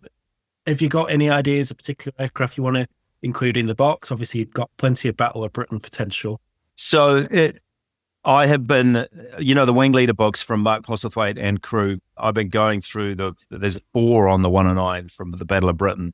There are just so many schemes. And from a business point of view, the idea that we could be, putting out unit markings or theatre markings or yellow noses, the boxings will keep coming. As I often say, my kids will make more money from Kotare than I will as, the editions come out over the next 20, 30 years. So I'm probably going to copy an idea that I think was originally done by FX, which is to be able to fully feature the box art without having to try to hide the swastika. So there was that unit. It's just gone out of my head. Forgive me, please, all you Luftwaffe scholars who had a bit of a protest action against discrimination against Jewish people. And so they took the swastika off the tails of their 109s for about 4 to 6 weeks. Problem is, I think it was just after the Battle of Britain, but that may not matter too much. So then you could feature a fully envisaged 109E and not have to leave a blank space where the swastika should go. So I'm just toying with that idea. And then people, Helmut Wick, so famous, want an option that doesn't require airbrush mottling. So one of the fairly early ones with the splinter camouflage, the high demarcation line. To some people, those are the classic Battle of Britain 109, so mainly light blue fuselage. So I think one of the options needs to be easy to mask and paint, and maybe even brush paint for those modelers who are brush painting, and then try to find something really colorful that people haven't seen too much of. So again, you've got 2 hats, you've got your honoring more than 2 hats. Anyway, multiple tasks. How do you do something saleable, something doable in decals, something paintable, something new, something old, something blue? You know how it goes. So still to be decided, and suggestions welcome. Would you include the bits for E7? Because it's not much difference. It's just the spinner and the air filters. So yes, but maybe not in the first boxing. So again, how do we sell kits? I think the E7 deserves a desert boxing. So they'll come, but not quite sure what will be in the first box. It'll probably be focused on Battle of Britain machines. What you'll find is that paint schemes, and obviously you've got the yellow nose ones, which are iconic, even ones that are plain of fuselage, black spinner, yellow nose, black spinner. It varies not even just within the same Jagdgeschwader. It varies within the squadron, the Staffel as well. So for instance, I'm trying to recreate 9th Staffel of JG26, which is probably the most famous. German unit because there's so many aces, Adolf Galland, and some of the others. And even within the same squadron, you've got the plainer nose ones, you've got the full yellow nose, you've got yellow nose black spinner. So there's plenty of options there. Exactly. I think the aftermarket decal companies, well, they've already done it. There's hundreds of decals for the 109E. So again, great potential. So yeah, if you have a favorite, fire it in and I'll see what we can do. No promises. Mark, I don't know much about Messerschmitts at all. I certainly don't know anything about Battle of Britain Messerschmitts or who slew them and squadrons or anything. Do you have to take into consideration that box art to make someone like me go, that looks cool, I want to buy it? Absolutely. Every company does, whether it's, breakfast cereal or model airplanes. We got some lovely feedback on the PR Type A box art. I think Daryl's created a really outstandingly beautiful piece of art, and people are saying they're going to buy it just to get that piece of art. They're going to pre-order it to get the print of that art. I think Daryl's an awesome artist. I've loved everything. Sometimes though, there's, like any artist, there's one or two that have just a touch of magic, and that's definitely got it. I just picked up the print run of boxes yesterday and put the first one together, and it was like, oh my God, that's beautiful. Which is, that's really big-headed to say, but it is. At the club last night, everywhere was going, oh, that's amazing. So yes, we need to do something that will grab you. So what would grab you? I think colours, and I would probably... Action-packed. Yeah, and I would look at, first of all, because obviously I airbrush. So I would go, right, modelling, how am I going to do that? Is that something I've done before? Yeah, I'll have a go at that. And I need to be able to tell that by just picking up the box, because let's face it, when we go to a show or a shop, there's 500 different models saying, buy me. From your point of view, you want me to go, yeah, you want my one, you don't want that one, you want this one. Yeah. Okay. The box art grabs me, I'll be honest with you. That's what always gets me straight away, the box art. But then also, Qatare's reputation now that's building, of building quality kits, great instructions, and a little slice of it for me. I'm so into, I love dioramas and stories, and that's why I asked about, I like to have a story and go, right, who's this fella? Let's find out about this. I like to learn. Yeah, I like to learn something, because that's part of that's that Apple experience, isn't it, that we all talk about. I want you, when I open the kit, I want to sort of go on a bit of a journey, a bit of a learning journey as well. And ideally learn something that I don't know anything about. Okay. I hope you'll find that all our products do that to some extent. The PR issue, we found out some stuff that nobody seemed to know. We'll put that in the instructions. The pilots are detailed. Their careers are detailed in reasonable completeness. So, yeah, I like your thinking. And indeed, Telford was amazing to bring home the point that just walking down the JADLAM one whole wall of the centre is JADLAM with hundreds of kits, and it's overwhelming. So trying to do something that grabs your attention as you walk past is quite the trick. So, but we'll try. Okay, have you got any update or any news on the Halifax project? Yes. So at Telford, we had the first face-to-face meeting of the Project Halifax members. So we had a breakfast on the Sunday morning. That was just a beautiful thing, meeting these people, shaking their hands, saying thank you. So we had a 1 hour meeting. Darren was on a telephone link, but it worked pretty well. And the recording of that is probably not usable, so I might get a transcript for those who didn't go. We've been really fortunate. We've been sent a massive amount of data. I can't really say who from, but a very kind organisation has sent us a huge amount of data, including almost all the necessary World War II handy page plans. I did a walk around of the one at Hendon and also walked through and around the one at Yorkshire at Elvington. Darren's got the fuselage all laid out now. Excuse me. He's starting on the wings. Yesterday we were just discussing, do we need separate flaps and ailerons? The answer is yes. There's quite a few photos of Halifaxes with the flaps deployed on the ground as opposed to, say, a Spitfire. And then we're just debating how we can do the nose architecture. So within the Halifax project group, just to explain, and I forget who of you is on it, but collaborative effort. So it's not me saying this will be in the kit. It's me saying, what would you like in the kit? What's technically possible? And then just what's going to be financially possible. And that's not really a problem at the moment. So we're just working out whether we need to do a whole different nose for the Mark Ways and the specials, because they fitted the Perspex nose from that was the standard on the Mark III to quite a number of Mark IIs, as I'm sure you guys will know. So Darren feels like we're going to need to break it at the actual airplane nose joint, which is just behind the cockpit ahead of the wing root. And then we're back into that. Can we do that in such a way that it's not going to leave an awkward seam that then ruins a bunch of the delicate detail? So that's not a final decision by any means. And as Darren and I were discussing yesterday, he and I debate the options. Then I take it to the group via our various media of communication, and we get people's opinions. So interestingly, at the breakfast, we got a majority of, I'm going to say 39-1, that people want only interior detail you can see. They don't want to build a compartment that is not visible from the outside.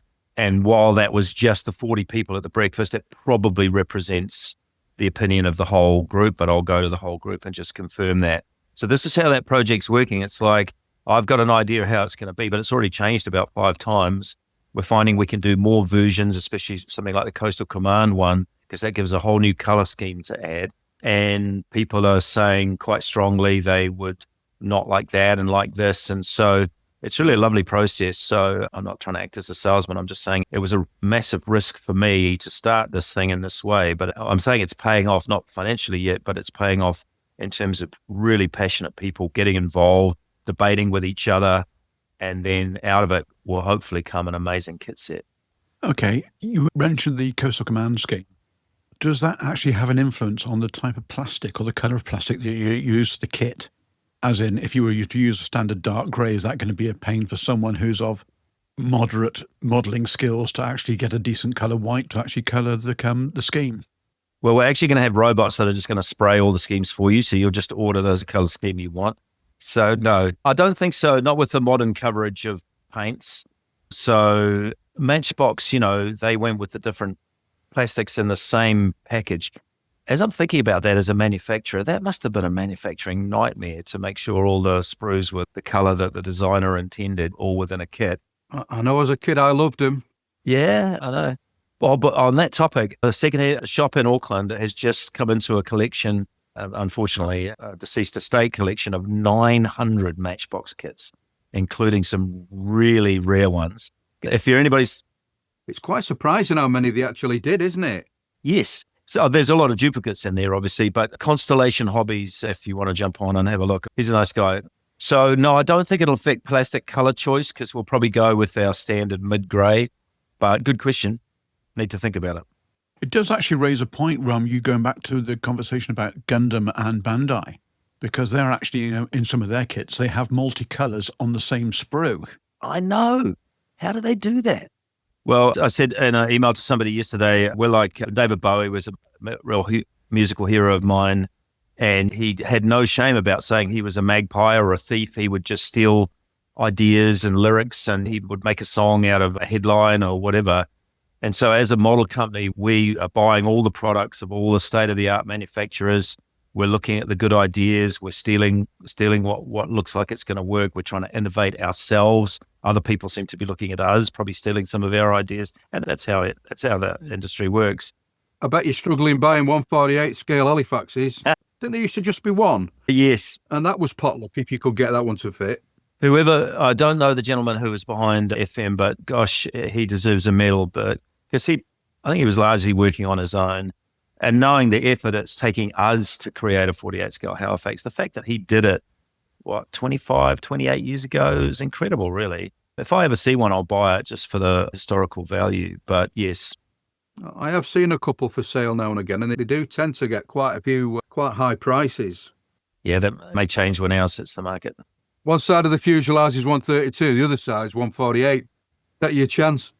John, quick question for you. As a professional model builder, in inverted commas, is there anything that you would like to see in the Halifax box that we've actually discussed so far that would make it easier for your job? No, because I think my job is to just build models, write about it, and take what you're given and make the best of it, really. I've built enough wingnut biplanes to really appreciate good engineering on a kit, and and Tamiya kits as well. And I've also built enough, well, funnily enough, Fondery miniatures kits to equally appreciate good engineering on a kit as well when it's not there. Mark, are you planning on doing things like the civilian, the passenger, the Lancastrian, things like that? Funnily enough, at our club last night, a local modeler is 3D printing Lancastrian models, which is obviously based on the FX Lancaster. And he's going to add the jet engines for that Lancaster that flew with underslung jets. So I've been looking, I've got this book right in front of me right here from Key Publishing. I can recommend this. And there's some amazing civilian schemes. They're mainly based on the Mark III, though. Okay. So I think that's where the options will become more obvious. We've already got at least 6 significant variations on the Mark II. So there'll probably come a limit, not necessarily financially, because putting in an H2S blister is not that expensive, but there'll come a limit to what can fit in an instruction booklet. And I'm famous for my verbose instruction booklets already after the Messerschmitt. So we'll have to be a little bit careful there. So the plan is to start with the Mark II, is it, and its variations? Yes. Okay. Which is not financially sensible, but that's the one that really is the ugly duckling Halifax, the Mark. Oh, I don't know. It's the coolest looking one, though, isn't it? I mean, those triangular tail fins, the Merlins, the whole. It just looks like a proper early war British 4-engine bomber. Yeah, exactly. Totally kind of still got that real late 30s look to it, which is what makes it so sort of fantastic. Almost Art Deco, isn't it? It's a bit steampunk. Yeah. So, John, one of the things that came out of the breakfast that might be of interest to you is a really strong request to supply paint masks for the transparencies, which I think we all agree would make the build easier. Good idea. And we were talking about the fact that it's really hard to win a major competition with a bomber kit because there's so many transparencies, and it's so easy to make mistakes. So, for instance, the suggestion has been made that the pilot's canopy be molded in such a way that it includes the fuselage panels around. So you've got a clear part that fits into the fuselage, and you don't have to try and fit the canopy to a plastic fuselage. So we're going to play with that idea. So we've already had 2 or 3 companies contact us about masks. So I think that's going to be a yes. There will be transparency masks in the kit. And I guess, could I mention then maybe some way of, I don't know whether maybe a printed mask in the instructions to do wavy camouflage demarcation line that a lot of Halifaxes had? Because they are really hard to do masking to get that undulation. I agree. Totally agree. Along the wing or the fuselage, because I absolutely know nothing about the Halifax. It's like the high demarcation of the dark earth and dark green. Yeah, fuselage. Quite a lot of them have just have a wavy. You'd think the RAF had better things to do in the early 1940s, but apparently no. That was one of the things that they feature.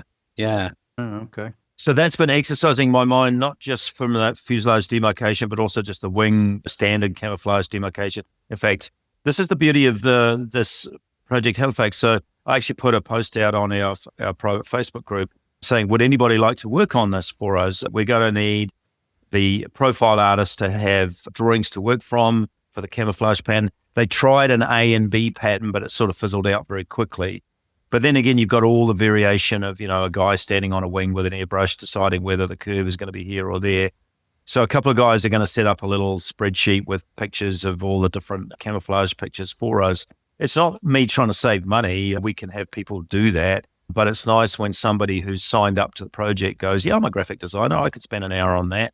So we're trying to make sure lots of people get a chance to be involved. So one of the ideas is that we just on the website produce a printable mask that you can either cut out if you do your own homemade masks, or even just simple paper. Just you cut it out on paper, wet it, lay it down on the plastic, let it dry, use it as a mask. There's various ways of doing it. So yes, that's definitely exercising our mind, John. What's your thoughts on 3D parts, 3D printed parts? Would that something you would ever include in the future, in future kits? Yes, well, we do already. All the pre-orders come so far for the Spitfire and the Messerschmitt with a set of 3D printed exhausts. done by my friend Craig Sargent, whose brand is Aviation and Scale. And he's just creating a set of gun barrels for the Mark 5B as an option. He's created a pilot store for the Spitfire, and we're working on a variety of other things. So one of the ideas that came out of the Halifax breakfast was some of the things that only a few people want. For instance, a cutaway of the flight engineers department or compartment or something like that. Or if you looked at certainly bombs, nobody likes gluing bomb halves together and remedying the seams, do they? Does anybody actually enjoy Not that? really, no. So we're going to try and make sure everything is in the kit in plastic, and then there'll be add-ons for things that are better done in 3D. So gun barrels will be, for instance, there. Craig's done some gun barrels for the 109, which are significantly better than you can do in injection molded plastic. So yes, one of the things that's still nagging away at me about 3D printing is how durable is this resin material? Is it going to start disintegrating in 7 or 8 years' time? Whether it's painted or not painted, is it going to degrade? And so I always want to make sure that we're producing a kit that is absolutely 100% buildable in styrene, but has 3D options for parts that are better done in 3D. Does that make sense? Makes total sense. It does, but why would somebody think that it would degrade anyway? I mean, is there something in the makeup of the material that does eventually degrade or make it lose its shape or whatever, it could become brittle or whatever, or more brittle? There's some fairly well, I'm going to say rumored or publicized instances of older style resin kits that were poured into a mold and of parts bending over time, like heavy parts like wings, parts developing a powdery surface on them as the surface maybe oxidizes. But polystyrene degrades as well, right? So you get a 50 or 60-year-old frog kit out and the plastic will be more brittle than it was made. It's not indestructible. But we're talking about guys who are doing, if you're supplying the STL files and people are printing these at home, we've got no idea how clean their machine is, how well they clean and cure, whether they're using cheap resin or good resin. People seem to think 3D printing is a thing. In fact, it's a million different things depending on what guys are doing in their model rooms or garages. So obviously we can control the quality of stuff that we produce, but nobody's actually, because I'm a vet, is there a double-blind placebo-controlled trial on the durability of 3D printed resin parts? No, there isn't. So we're all conducting a big experiment with our models right now. Come back in 10 years and see how it went. I'm probably a little bit of a doomsayer, but as a business owner, you've got to think of the risks. What if we, like Eduard going with their hybrid kits where a lot of parts are only 3D printed, and God knows they know all about 3D printing. What if the interior of your 109 from Eduard disintegrates in 10 years' time? Eduard won't necessarily care because they sold you the kit 10 years ago, but I'm probably going a bit wild with my imagination right now. I'll stop. Well, no, because to them it's an unknown, isn't it? It's an unknown to everybody. You pay your money, you take your chance. You say that, Eduard themselves are actually, for some of their undercarriage, the A10 springs to mind, are actually putting in brass dowels and actually putting basically 3D resin components onto those legs. So they're not actually having just solid resin legs now. Yeah. Because some of the manufacturers up here, I know I've heard of some kits where you've actually got the aircraft, you got it finished, etc. Then you come back a couple of weeks later and the gear's actually splayed already. It was a resin kit. I won't go any further with the manufacturer, etc. But they corrected it and actually sent out replacement parts. But it was a warm summer, and when the kit was released, everyone built it. And then all of a sudden, people started saying, my gear's bowing. Problem with that is, Brown, is that when they've done undercarriage legs, they're solid. So the resin's not cured in the centre. So if you actually leave a hole in it and make it into 2 parts, and it's actually, when it cures, it's cured from the inside. So when you're doing a solid resin undercarriage, then you've got the weight on it, because it's not cured in the centre, it will bore, it will flex. Well, Chris from Fishcop had the same issue with his early Merlin engines he did in 32nd for the Qatari Spit, in that it was a solid block. And then he started to have people comment him and say, we've got an issue in that part of the wall of the engine is melting. It's where the uncured resin inside basically was eating from the inside out. And he replaced those, obviously free gratis, etc. But it's just a case of there's lots of things suddenly coming out after about a year or so from this technology really hitting the main market. So as Mark says, it's going to be an interesting development time to see how things actually progress. Yeah, I have actually had it happen on a figure I had once. I was painting for somebody and I was doing a bit of trimming and I noticed it. I thought, what's going on here? It's actually tacky, and it was oozing out of itself. In the end, I just chopped it in half to see what was going on, and it was all completely liquidized inside it. I was quite surprised. I was amazed, really. So it's a quality control issue. Yeah. Because I know nothing about 3D printing. I didn't know that's how they kind of work. I don't know you'd stop that. Yeah, if you're doing a figure or an engine, you would basically have it hollow on the inside with a bit of a hole in it. So when it goes into the curing, it washes it in the IPA, it'll set it on. So that gives you the strength. I think Mark down in New Zealand also raises an interesting point about if you're supplying STL files for people to print at home and you don't know what their kit's like, their printing equipment is like, do you run the risk of being damned by their printing equipment? You supply the STL file, somebody bangs it out on some ropey old 3D printer and goes, oh, this isn't very good. And the next thing that's happening is that they're criticizing you, and it's the classic workman blaming his tools sort of situation, which has got to be an interesting one if you're a kit maker, because all of a sudden you have surrendered control over what the final product's like in a wish to kind of give people more variety. And that must be a bit of a worry, I suppose. Well, it's the same that Revell's actually come out with the Meteor. There's a vent on the side of the intake, which, because of the way that the tooling works, they couldn't get accurate 100%. So when they were on the last episode, they said there's an STL file available for free, so you can print the vents yourself to get the correct shape. But as you say, it's down to the quality of the equipment you've actually got. It's down to the cleanliness, etc., etc. So, yeah, it'd be interesting to see how that develops. But also, whilst we were going down that track, a suggestion from Mark is if he could actually include or have a downloadable site on his website, or downloadable area on his website, where you could actually put the wavy demarcation for people that have actually got the vinyl cutters at home, which are probably a lot more prolific than the 3D printers. So you could actually do your color scheme on a printer. Silhouette. No, I think that's a given, I think. Okay. So going back to the Halifax for a second, Mark, you said on the last time you were on, there's going to be 6 schemes in the box. Have you actually finalised any of those 6 yet? So I think the front runner at the moment is the Ruhr Express that had that cartoon along the left lower fuselage under the canopy. Unfortunately, that aircraft was shot down, so there was no chance to preserve it. But there's lots of close-up photos of that art. And now I'm doing this from memory, don't quote me. I think that was from an Australian squadron. So we've got lots of Australians wanting one of their squadrons. Canadians obviously pushing Canadian squadrons. We've got a Coastal Command, lots of people wanting a glider tug or the one that dropped the SOE team that killed assassinated Hydrek. There's a lot of comment wanting that aircraft, which is fairly nondescript. It didn't have any big nose out or anything like that.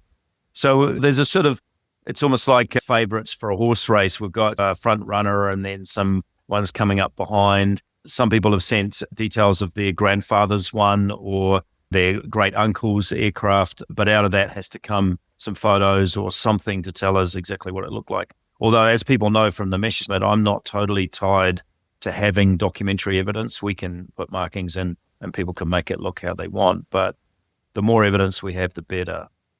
Okay. Now, sticking with markings for a second, is Sven from One Man Army in Belgium? Yes, I met Sven at Telford, lovely man. Very much so. Have you reached out to him to actually look at putting masks of his quality into the box, or to actually supply so you can actually he can launch a deco range at the same time, or a paint mask range at the same time as you actually launch the kit? We had a quick chat at Telford, but as you know, all chats at Telford were quick pretty much. And we've got a brief email dialogue going on, so we're definitely in communication. Okay. So funnily enough, at the club last night, one of our very good modelers, about 8 years ago, he did his first, I think it was a Luftwaffe aircraft with paint masks. And he said, I'm never using a decal ever again. And then he sort of came hard up against the lack of masks for 48 scale and 72nd scale stenciling and other things. And then he was building our Messerschmitt last night, and I said, "Oh, so you painted all the dials on the cockpit instruments, did you?" And he looked a little bit sheepish. No, I used the decals for those. So there's going to be still a place for decals. And we may well always provide all of the stenciling as decals for those that prefer that and don't want to try masking. As we get closer to trying to make some money out of this project, which is a year or two away yet, we may see that there's budget to put in a set of masks. And unless I have another better option, it'd be Sven that I'd be talking to. Yeah. The quality he's actually getting from his masks, especially for the stenciling, even in 48, is just absolutely sublime. I don't know how, it looks like alchemy to me. I don't know how he does it. Do you know, of all the things for modelling, the one thing that I could never figure out how they did, do you remember them exhausts that Moskit used to make out of metal? They were incredible. They were absolutely amazing. And you didn't even have to paint them. They just looked perfect. They were absolutely amazing.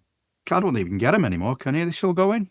No, and apparently he was using some reasonably interesting Russian military technology on the evenings and weekends to create those. So I've heard that rumor. I don't know if it's true.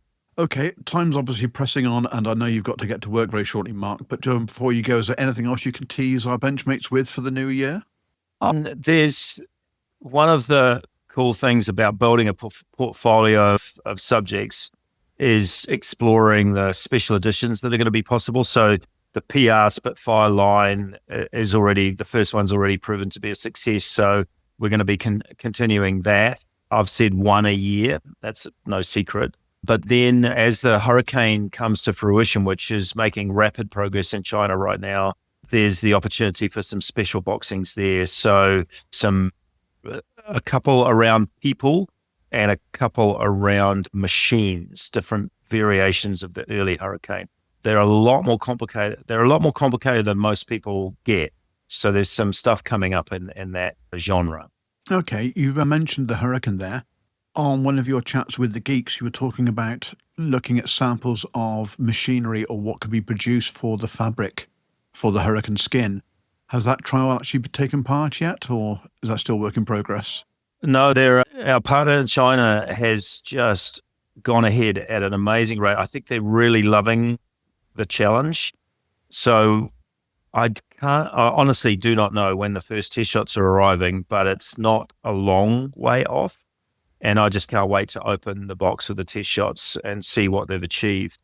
They have been having extremely high-level conversations with Richard and Darren about that surface detail. All I can do at the moment is cross my fingers and hope, but I have a lot of confidence. Fantastic. Okay, well, with that, thank you very much for your time, Mark. Congratulations once again on being the first winner of the Kit of the Year. We will get the trophy to you. So please pass on our congratulations to the rest of the team, and Happy New Year to you. Same to you guys. Thank you so much for the opportunity to chat and model on. Fantastic. And apologies for the subterfuge on getting you on, but I think you understand now why. No problem at all. Okay, my friend. Take care. Yeah, Mark. Happy New Year. Yeah, Mark. Yeah. Same to everyone.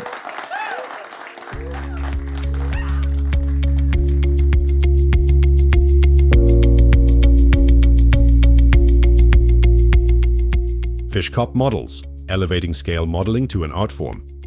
Experience highly detailed 3D printed upgrade parts that bring true authenticity to your builds. Creators of the acclaimed Rolls-Royce Merlin engine set for both the Kotare Spitfire and the Dambusters set for the Border Models Avro Lancaster. For bespoke design and printing, our service is as precise as it is personal, all at a reasonable price.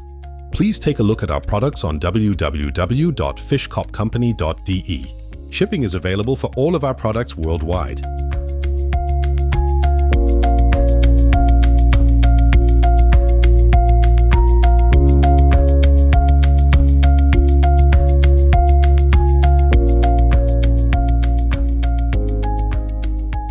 Sorry, Benchmates, but it's the Stash Inflation Report time again, where every announcement is a test of your willpower, and failure is practically guaranteed.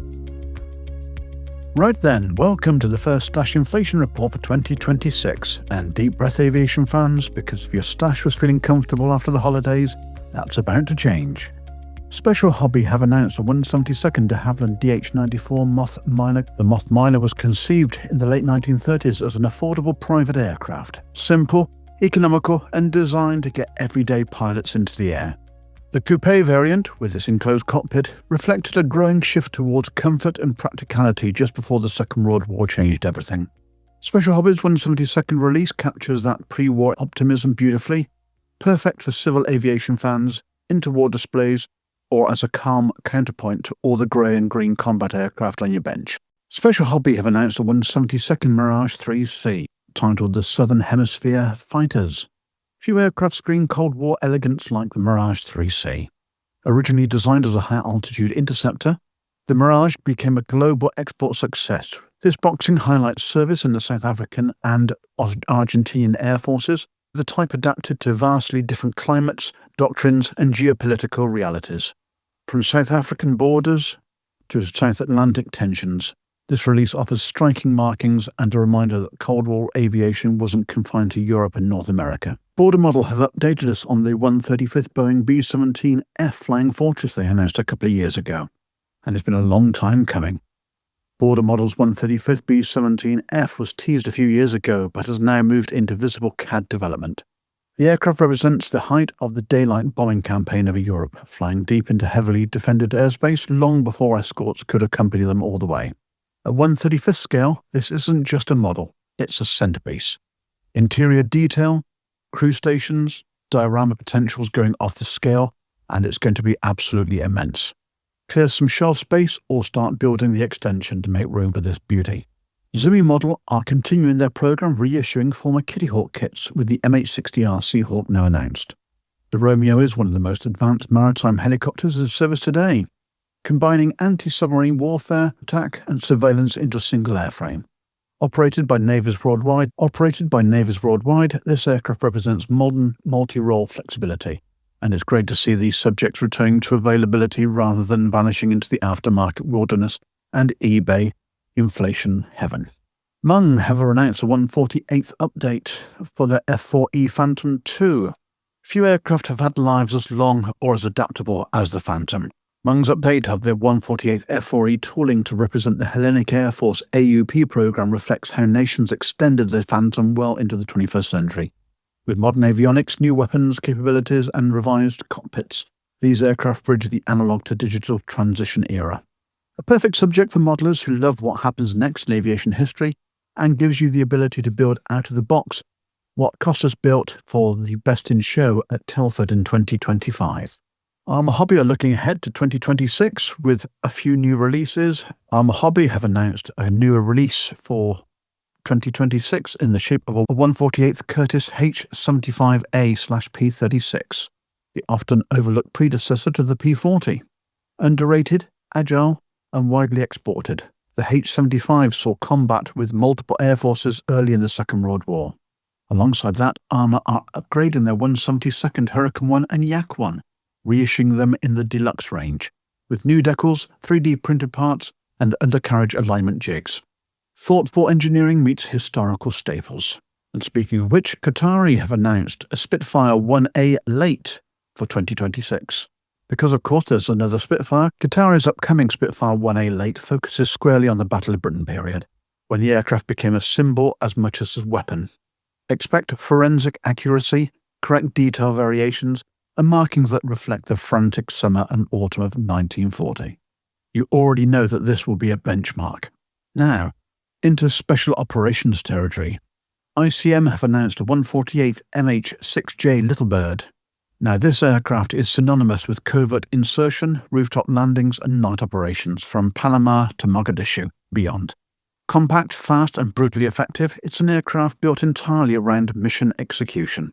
ICM's 148th announcement fills a long-standing gap for modern SOF aviation fans. And because modelling gods enjoy irony, Zimmy Models have announced a 135th MH-6J Night Stalker. For years, we had no decent little birds. Now we have two, in different scales, arriving almost simultaneously. And honestly, that's a problem we're happy to have. Mini Wings have announced a 144th Armstrong Whitworth Meteor NR-14. The Meteor was one of the ultimate night fighter developments of Britain's first operational jet fighter.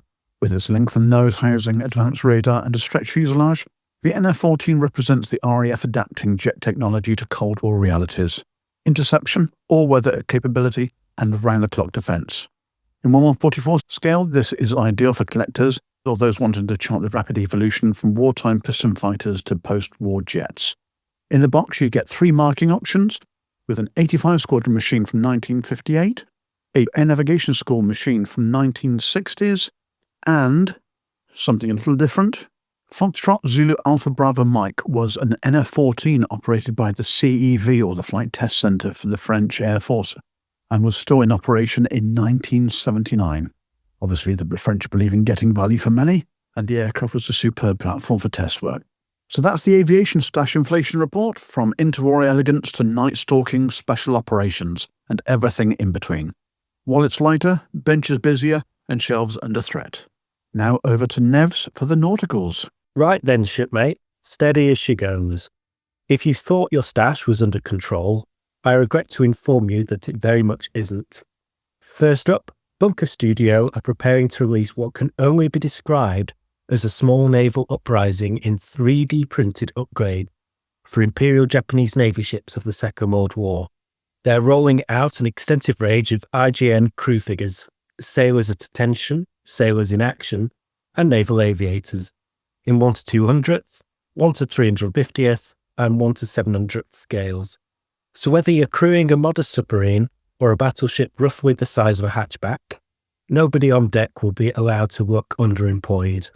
They're also releasing dedicated detail up sets for Yamato, Musashi, and the destroyer Kagero, all in 1 to 700th scale, because clearly what those kits were missing was another few hundred microscopic parts.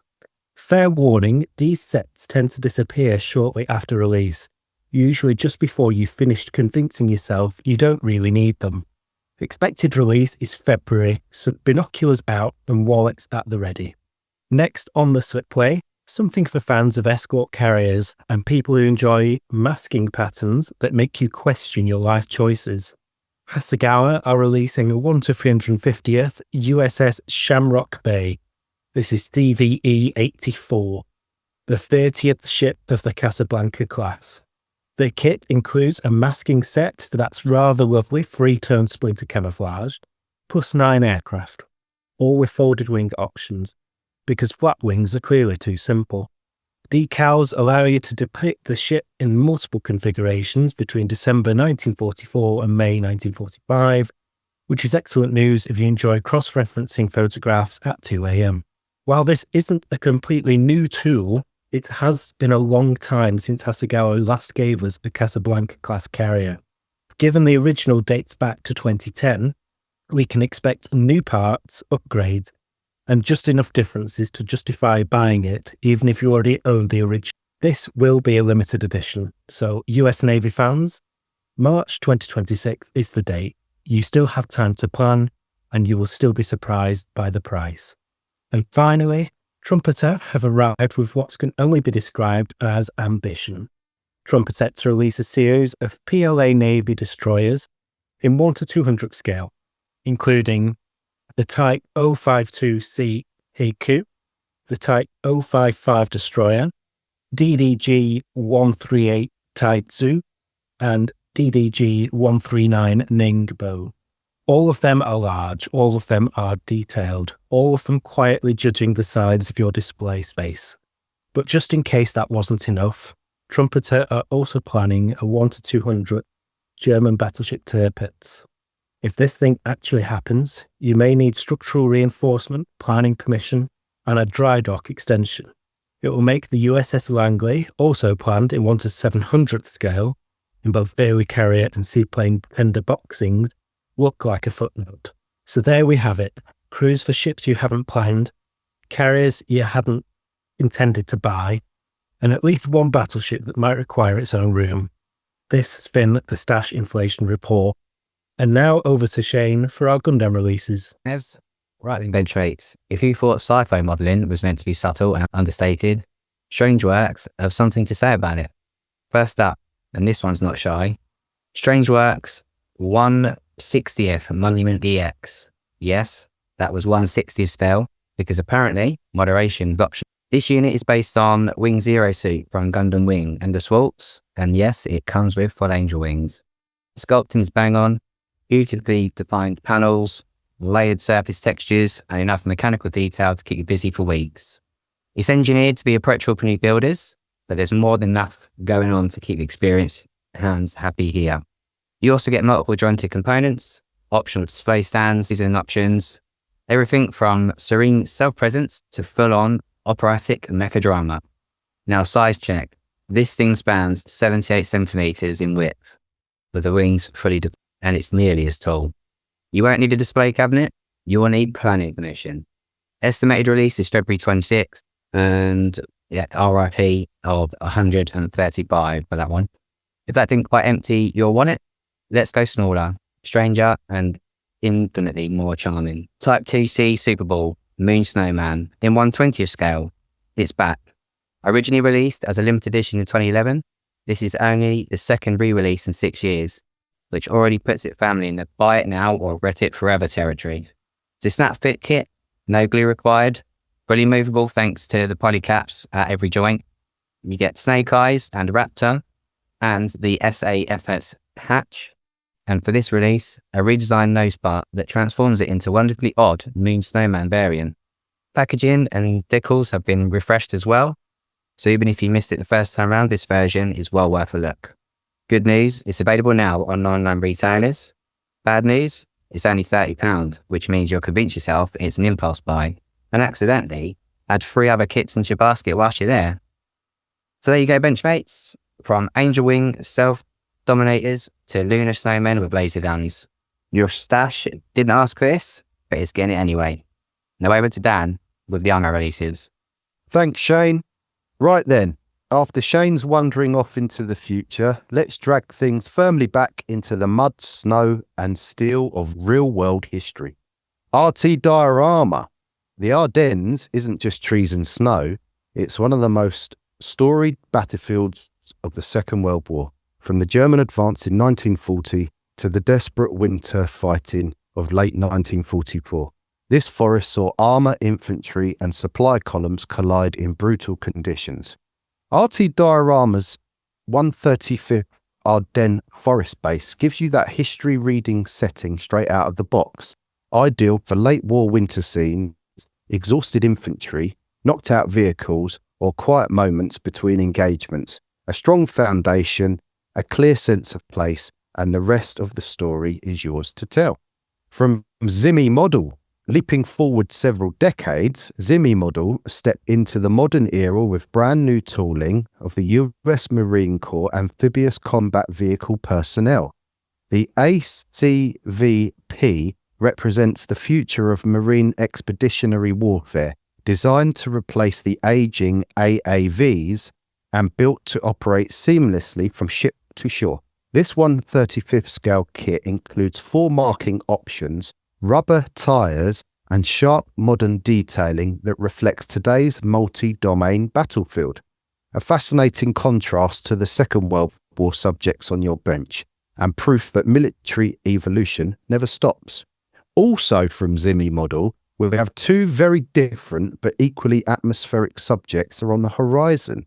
The 15cm SFH-13 Geschützwaffe Lorraine Schlepper, a self-propelled heavy howitzer born from necessity as Germany sought mobile artillery solutions in the late war, and the SSY-45 heavy flat car rail, a reminder that railways were the arteries of the Wehrmacht, moving tanks, guns and supplies across Europe and offering diorama builders huge storytelling potential. From Mini Art, the G7117 cargo truck with water trailer. Wars aren't won without logistics, and the humble G7 was everywhere as Allies operate. This 135th kit captures a vital support vehicle used to keep troops moving and alive, particularly in remote and arid environments. With photo etch, multiple markings, and excellent canvas and chassis detail, it's perfect for supply columns, depots, or those quieter moments far from the front line, because history doesn't just happen at the sharp end. Dragon Models.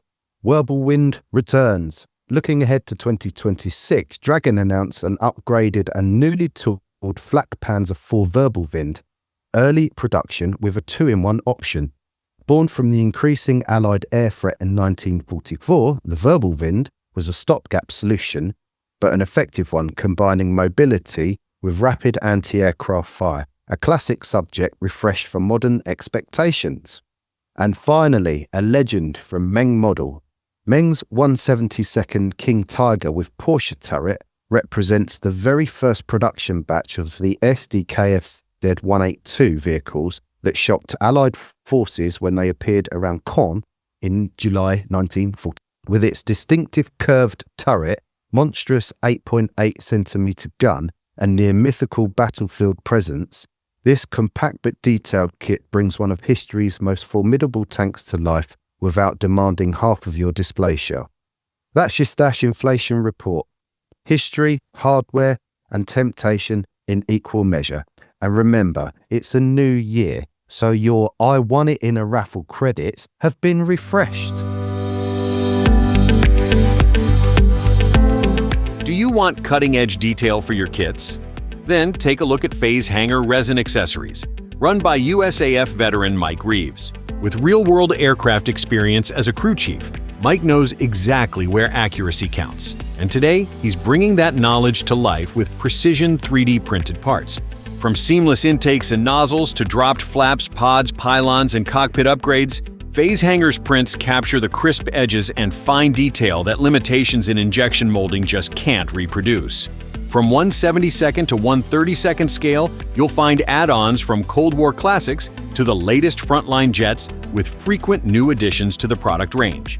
Every piece is designed by modelers, for modelers, and faithfully reproduced on state-of-the-art printers and shipped worldwide, and are ready to drop straight into your next build. With additions to the product line landing all the time, there's always something fresh to elevate your next build. Explore the full range at phasehangerresin.com and follow Phase Hanger on Facebook and Instagram for regular updates and inspiration. Phase Hanger Resin Accessories, authentic detail designed with a veteran's eye and available to modelers everywhere. Phase Hanger is a proud sponsor of the Beyond the Box Art podcast.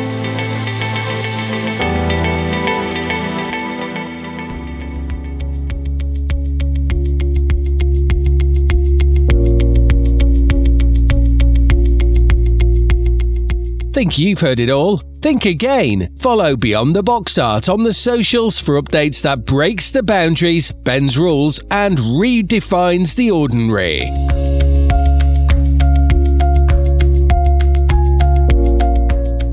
Right then, Benchmates, we've got a treat for you today. We're joined by someone who quite literally helped shape the way that modelling world talks to itself. He created the original tooling, proved that modelers could actually sit and listen to their grown adults talk about glue, plastic and aftermarket resin for hours. He is the originator of the world's first scale modelling podcast, On the Bench.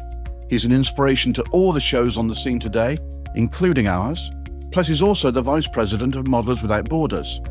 So Benchmates, please give a very warm welcome to the podfather himself, Digger Dave, also known as Dave Goldfinch. Hi, Dave. Hello, Dave. Hello, Dave. Welcome, Dave. Welcome to the show. Good evening, good morning. Salute. Right then, Dave. So let's roll back the clocks. Going back 227 episodes to the very beginning of On the Bench. How is the Airfix new tooling of HMS Queen Elizabeth coming along? You know what? I mean, Airfix, God bless them. I reckon if they had a royal warrant, they'd soon be issuing a HMS Queen Elizabeth, don't you think? Oh, So I think it's all up to us to go and write an email to King Charles now, and say, haven't you issue a royal warrant to Airfix, and that'll then get a lighter rocket under their bum to get them producing a 1350. There is a 1700 scale just recently. Trumpeter, yes. Yeah, but come on, guys, you want an English company producing it, don't you? Yeah, true. But speaking to Dale from Airfix at Telford, and they are going to be coming on the show very soon, apparently they have to pay a license to MOD, the Ministry of Defence, to actually do any likenesses of any British subjects. Well, hang on a second. You guys have already paid through your tax dollars to actually purchase and build the darn thing, so Exactly. that is a crock. Yeah. Somebody is telling porcupine. Yeah. Well, you're telling me the Chinese, that trumpeter, paid it? Come on. Doesn't make sense, does it? Exactly. It doesn't. It doesn't. Anyway. Then again, the Chinese have probably got more accurate drawings of the ship than we have. Yeah. Oh, Brownie, come on. Oh, dear. Jeez. Oh, dear. Anyway, Wongy. Dave, as the creator of the first scale modelling pod, Yep. what was your light bulb moment when you realised the hobby needed this voice in this format? And did you ever imagine that it would spark a global wave of modelling podcasts very similar like ours? Yeah, I like the way you slipped that in, Molly. That was Like the funny thing, I used to drive quite a lot for work, and I find myself sitting on the freeway in the mornings and going home, and I listen to podcasts because I was sick of AM and FM radio with all the ads and everything in it. And I thought, there's no modelling podcast. That's odd. So I got home and sort of looked at how you do a podcast, and I double checked there's no modelling podcast around, and then I called my mate Ian up and said, how about we have a crack at doing this? He goes, yeah, that's not a bad idea. So I went and bought all the expensive equipment, and before I even knew it was going to be successful or not, and off we went. And I had no idea at the time. I imagined maybe if in our wildest dreams we'd perhaps do about, maybe get 2 years out of it. And we're up to year 9 at the moment. Our 10th year is next year.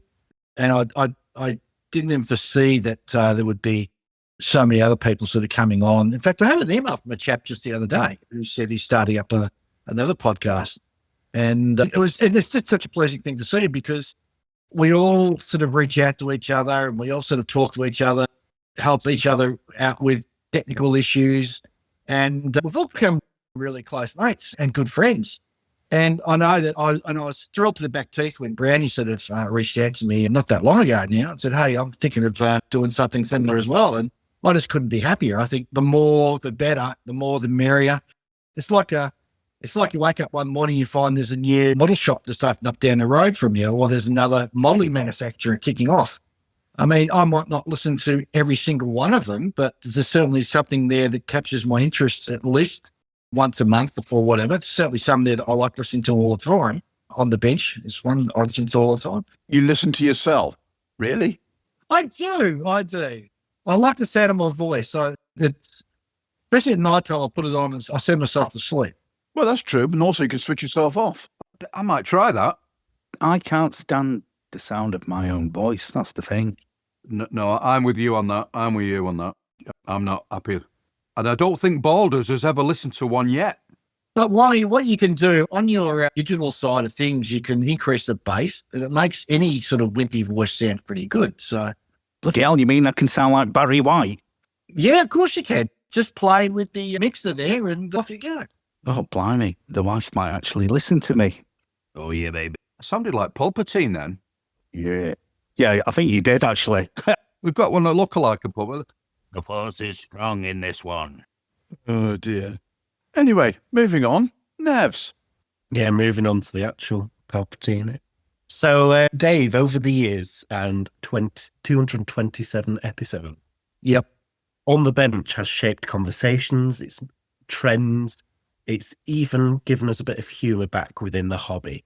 Looking back, what episode or guest do you think has had the biggest impact on you personally as a modeller? Oh, it's not a guest I've actually had on the show per se. It was somebody who I met overseas when I went to IPMS Nationals in the US, and he came up to me and he said he was ex-service and he was going through a hard time, and he was really, really thinking about just finishing it all. He'd had enough. He just reached that point in his life. And for some reason, he happened to sort of flip through and put on one of our podcasts. And he said, just listening to us guys, he said, sound like, you listen to people at a bar, or your mates down at a local hobby club or local model shop. And he said that sort of changed his perspective. And we just stood there and we held each other and cried. It was just absolutely amazing. So that's the most powerful. And since I've had quite a few other reactions too from other people who have struggled with issues as well in their lives, and they've said, how much of a impact the podcast has had on them, which it's not even in our wildest dreams would we imagine we could have an effect on people like that who are, at their seeing at their rock bottom or their poorest. And the fact that we've been able to sort of do that unintentionally, I think means more to me than anything else that I've ever achieved, certainly on the podcast, that's for sure. Most of you guys know that I'm in emergency services and I've done volunteer marine rescue and I've saved lives in that aspect in my sort of career. But, and you don't often get to see those guys again after you sort of pull them out of the water. You don't sort of catch up with them again, so you don't know what the follow-on story is. So to have somebody actually come up to you and say, hey, listen, your podcast helped me through a really dark time in my life is pretty special. I must admit, we've had one of those emails come in ourselves, even at the age of our show. Yeah. And it really does hit you between the eyes when you actually read it and just think, well, us having a conversation and a chat about something that we love actually helps someone to that degree. And if it has, absolutely fantastic. And, a stranger's a friend you haven't met yet. Oh, indeed. Yeah. In the ability for us just having a chat, if it can have that effect, great. I think the interesting thing is that there's a couple of things there. It certainly shows that organisations like Models for Heroes, et cetera, are well needed within our society. And the second thing it sort of says to me is that even within our own community, and I call it modelling a community as such, is that there are a lot of people out there hurting who we don't necessarily know or see. They're invisible because what we do is a very sort of lonely sort of craft or hobby. By and large, you sit in your basement or in the back shed or in your spare room or in your man cave and you just sort of model away. And if you're not a member of a club or you don't go out to model shows, and YouTube has got a certain thing, but YouTube is sort of different the way it's sort of structured, whereas we're sort of podcasts are sort of a bit more, I want to say personal. I don't know. I can't explain it, but there's a lot more intimacy between us and the audience than, say, a YouTube channel. Because with a YouTube channel, people are going to get instructed, are they not? And also being entertained in the second point. Whereas I think with podcasts, they're here to sort of be entertained firstly and maybe have a laugh at some of at our expense as we sort of tell some of the things that we've done wrong as we go along. So, yeah. It's amazing how something so simple can lift somebody up so easily. It is, isn't it? And I took up modelling again. I came back to it, because I hadn't done it for so many years and it's something always in the back of my mind, but I needed something in my life to distract me from my sort of day-to-day life. And I can go into the model room and sit down there and just generally do nothing. I can move the stuff across the bench sometimes, Did you model as a kid then, Dave? Yeah, I did. Or is it something that's come to you later on in life? No, my dad, he bought a Airfix B-17. I well remember it, and he painted it all and built it, and I probably sort of smashed all the props as I was running around the room going, as I was sort of flying around. Yeah, we've all done it. Yeah. And so that was my sort of entry, and then I wasn't a lonely kid, but there wasn't too sort of many boys in my area as I was growing up. And then, luckily enough, across the road from me, 3 brothers moved in, and they were all sort of NAD builders. And they used to have a garage, and we'd set up all the Airfix sort of soldiers, and we'll have different airfields, and we'd have these huge, humongous World War II battles over and over again on the weekend. So it was great, and and obviously then as you get older, girls and work and mortgages sort of all catch up with you, but you finally come back to it. As Vice President of Modellers Without Borders, can you give us an update on the worldwide online competition? Certainly can. So the competition is closed. It was our very first attempt at a competition, and we were pretty happy with the way it went, aside from the few technical issues we had at the start of it. It's closed now, and the other sort of thing we've come across is because we've got judges from all around the world, we've been having issues catching up with all the judges at the same time so they can sort of do what they've got to do as judges and get through it all. But I think by and large it's all sort of done now. So we've come away with some major lessons that we'll carry through into next year when we do VMX 26. And because post-COVID, so you saw a lot of these sort of online competitions popping up.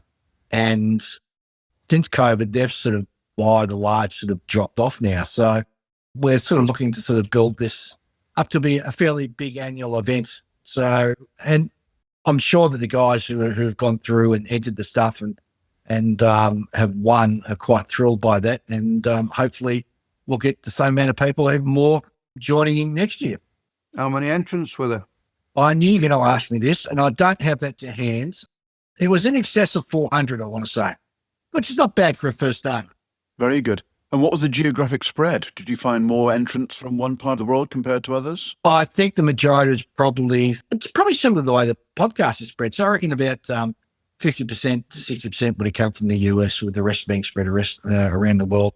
And I think having international judges from around the world who are known leaders in their own sort of modelling genre would have helped as well, bring in a larger international audience and if we had have done it in another way.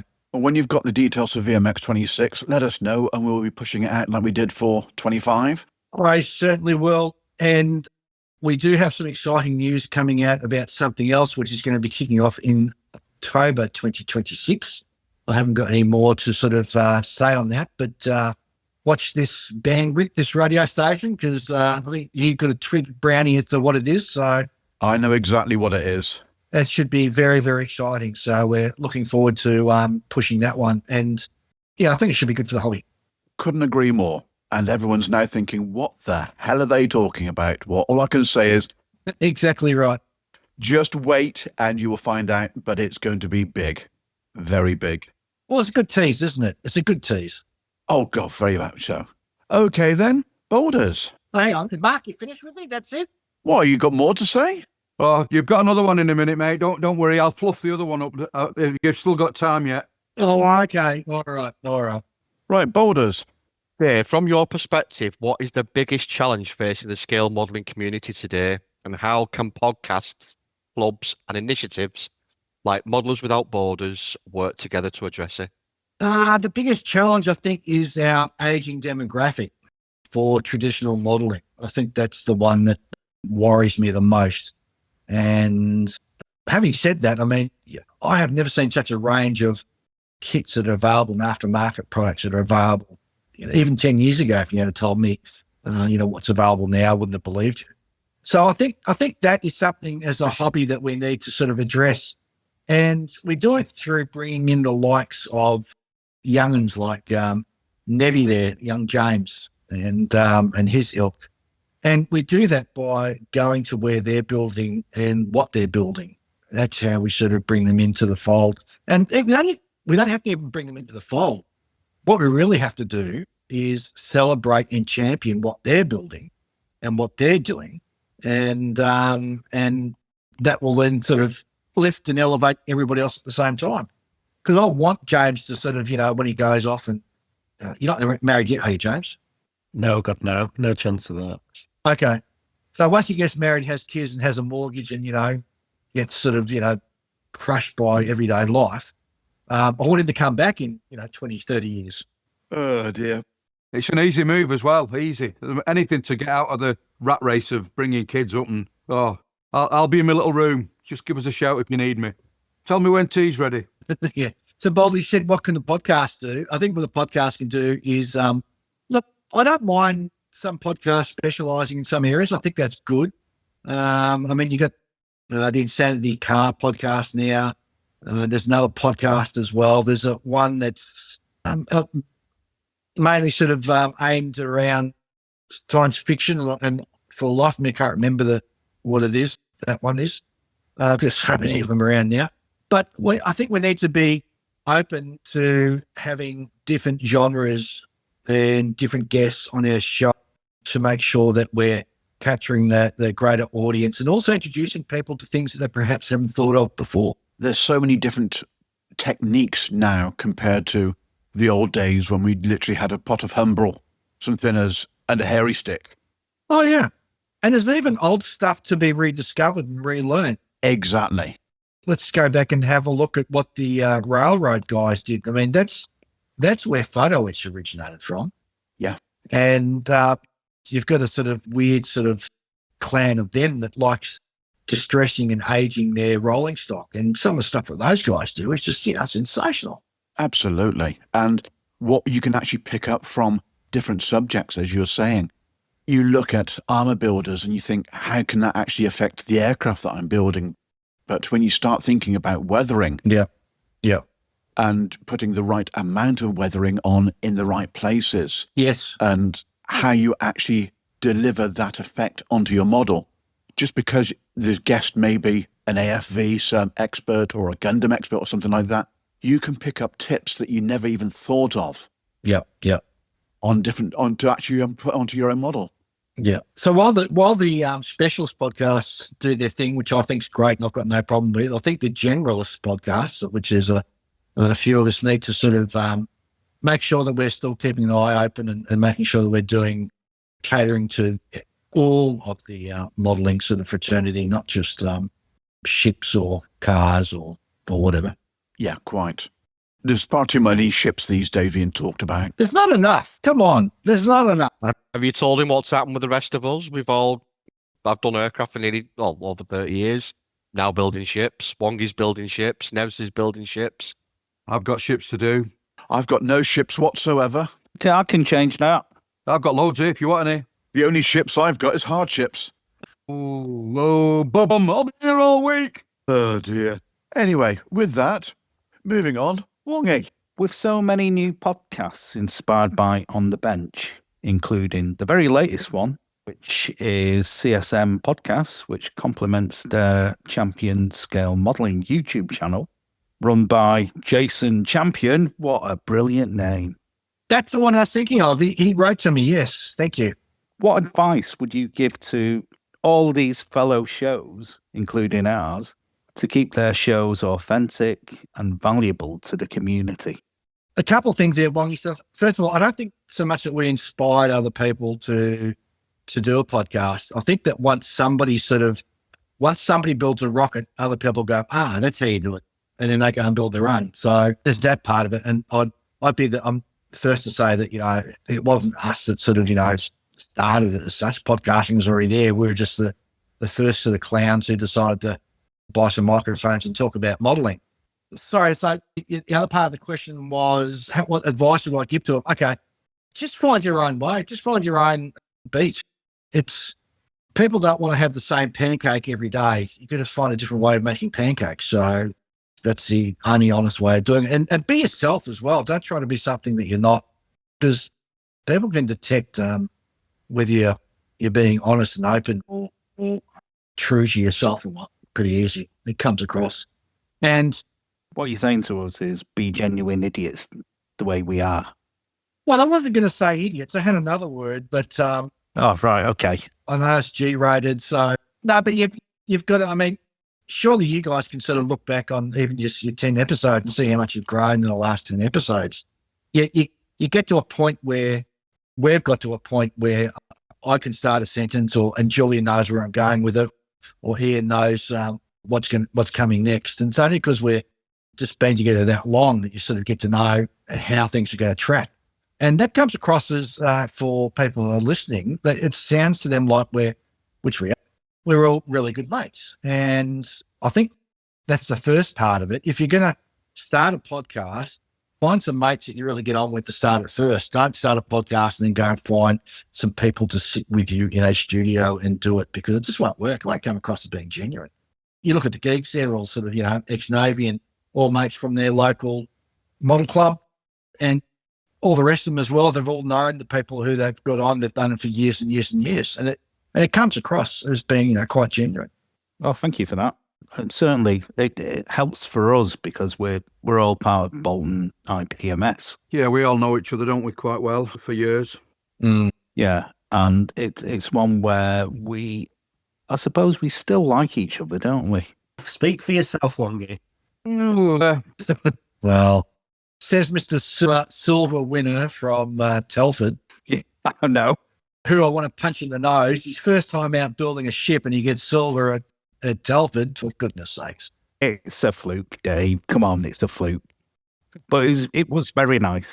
Look, the halo's slipping round your neck. Look at that. It's slipped down round your neck, the halo. I'm surprised it's not stuck on your forehead. Oh, no, tell me. I ran round Telford when I got mine. I got a gold one, right? Really, look at me. Ulam. I tried to do a Mexican wave, but it was only just me. Oh, dear. All good fun. All good fun. Anyway, moving on. Nevs. Dave, I know you touched on it earlier with all the exciting things that came to us as scale model builders, things like from the railway hobby, the weathering, the photo it, and obviously you talked about the supremacy of naval shipbuilding and how important that is. But after all these years, what's still exciting you about the hobby, about the new kits that are coming out, the new techniques, or even the people that you meet? I think everything still excites me. I mean, I can go to a hobby store and I'll walk up and down the aisle and I'll go, oh, look at this, oh, look at that. And there might be something, a genre I haven't built for years and years and years, but I'll look at it. It'll appeal to me there and then, and I'll put it in my pocket and take it home with me. You know, I'll buy it and bring it home and it'll sit in my stash for another time when I can build it. What else is exciting at the moment is rocketry, real space subjects. Oh my God, we are in an absolute golden age for real space at the moment. I keep banging on and bleating about this, but hands up those around here remember the Apollo missions and all that sort of stuff. 1, 2, 3. Okay. So obviously the ones who are the silverbacks. Okay.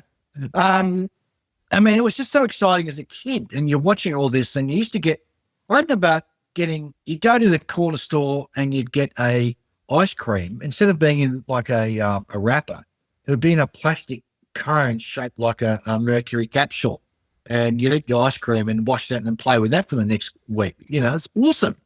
And so I'm a bit mystified why the real space to the side of modelling hasn't really jumped out. I don't know, perhaps there's a lack of story models that's available. I don't know. But there are some great 3D companies out there that are coming to the fore now, producing some fantastic stuff, which is really exciting. And I'm buying it up as quick as he can produce it. Obviously, I know you're a fan of the real space genre, and I think I am. And look, but everything still excites me. I mean, if Airfix bring out a new kit and it's got sort of new artwork on it, I mean, even the artwork on the front of the box will still stop me in my tracks and make me reach in my pocket and buy something. And me, it wins me over every time, the artwork. It does. I mean, and that's what sort of captures me when I was a kid. You'd sort of, go to the shop and you'd press your nose up against the window and looking at all that fantastic artwork and everything by Airfix back in the day, back in the late 60s and 70s. And it's what sold the kits, I think, to tell you the truth, or certainly help people go in and buy them. Definitely. Are you still doing dinosaurs? Is it you that does the dinosaurs? No, that's Ian. He does those crazy dinosaurs. And I should. They do look good. You know, since listening to that, when I was at Telford, I actually started to pick up on them. You know, see, because at first I thought I don't recall ever seeing dinosaurs, but once I'd heard that, and when I was walking around, there was plenty there to see. It's quite surprising. But tell you who's absolute master at doing dinosaurs. It's Scott from the Scale Model Supply, and he usually does good dinosaurs. Always award winning, and he's got this because it's not easy to do a dinosaur because it's got all that stupid like little lumps and bumps all over it, and you've got to sort of paint it in such a way that it sort of morphs from one color to another, and he can do it so it looks like the real thing. It's quite stunning actually. Yeah. It also helps if you actually own a paint company. You can actually mix the colours that you need. I'm pretty sure I know Scott, and Scott would use the actual paints he produces. He wouldn't do something special for himself unless he's researching. But he's also a ex sort of doublet builder as well. Not ex, he still does it as well. He dabbles with it, but dinosaurs are his passion. I think Gunpla and Bandai is the way forward, isn't it? Really, especially for bringing youngsters in. Yeah, it's wall to wall here. Over in Hong Kong, definitely. Well, that and Games Workshop, if they'd ever sort of learned to sort of that the market they're aiming for, they need to sort of cut prices a bit because some of the stuff they charge is an arm and a leg for is just, horrendous. And I think they could catch a lot more if they sort of drop the price mark a little bit. But that's my thoughts. Aimed at pocket money prices rather than... Yeah, well, that's right, yeah. And maybe they need to start doing that. They need to start sort of producing stuff to aim at the pocket money. I mean, it's not hard to figure out what the average kid gets pocket money for. There's national surveys that sort of tell you all that sort of stuff. And that's what you're going to sort of aim at to sort of capture that young market. Because looking at us, I mean, we're a fantastic representation. You catch us young and you've got us for the rest of your life. Forever. That's it. Yeah. Yeah. Mm. Absolutely. It used to be, my pocket money was 50p back in the day. And for that, I could get a Matchbox kit, 25 pence, yeah, and the 25p on sweets. And that was Saturday done for me. I used to get 50 cents and I was torn because I wanted to go buy the next Battle comic or AD 2000, if any of you guys sort of remember that. Oh, yes, indeed, yeah. And then there was the model that I wanted to buy. So luckily for me, like I think AD 2000 and the Battle comics, one of those Battle, and there was Commando. What was the other one? There was a third one as well. Valiant, yeah. They were the lower run. We've got to be honest one. Weren't Valiant and Commando very similar? You know, the small, really good, really well drawn. Yeah. Valiant wasn't so much. Commando was the next step up, but it was Battle that was the real sort of artwork was done, and that was the one you always aimed to collect. Sadly, I had hundreds of the darn things, and when I was away with the army up in New South Wales back in the 80s, my mum sort of tragically threw them all out. She didn't think I needed them anymore. God. Anyway. God. Yeah.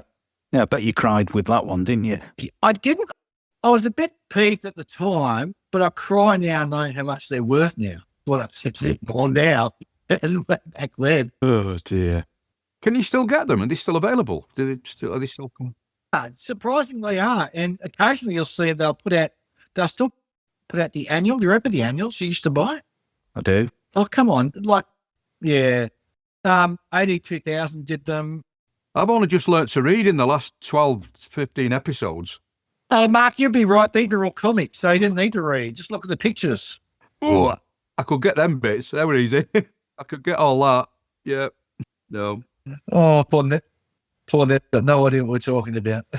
Obviously, Dave, we've touched on space. And where do you think real space modeling's heading next? Because obviously we're on the edge of renaissance for space subjects at the minute. And what would you love to see manufacturers tackle that still feels overlooked? Or in other words, using your skills and forecasting new releases as per episode 1 of On the Bench, what's in the pipeline? Well, luckily there is a manufacturer in the US, Shadow 3D, and he produces real space rockets and ballistic missiles in 144 scale, 148 scale, and 72nd scale. And so I bought a ton of his products. Airfix and Revell are just releasing the Artemis. I really hope that sells rock scale, mind you, but they're my biggest can't be choosers. I really hope that both of those sell really hard and fast. So it really sort of lights a fire on those companies to look at producing other real space subjects. Looking at their crystal ball, I have to put a bit of pessimism is creeping in. I can't say that it will go as well as it wants to go, because the subject you always want to go well, your own sort of, pet little passion, never does it? No. I mean, just look at the HMS Queen Elizabeth. So that's debacle's being going for 9 years now.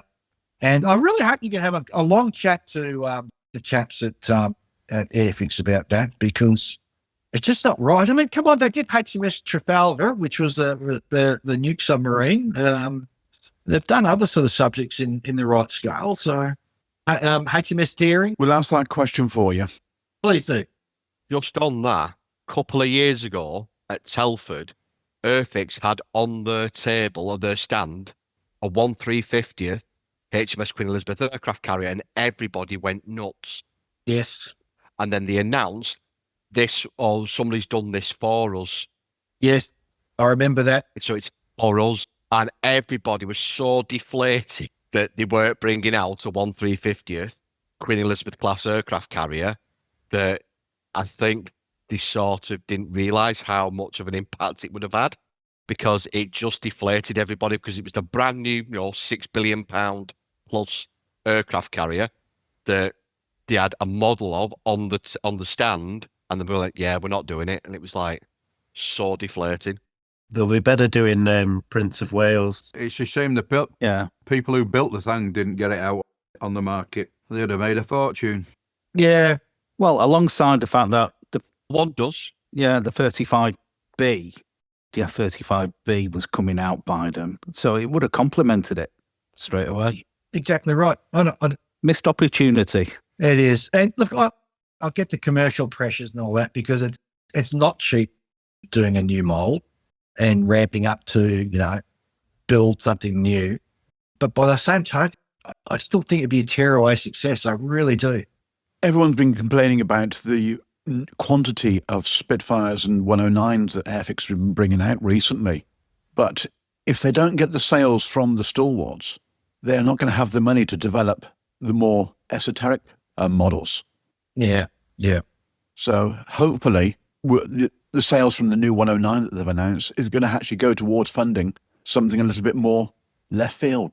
Yeah, and I could care less if a producer makes or manufactures another 109 or FW190 or a Spitfire or Hurricane.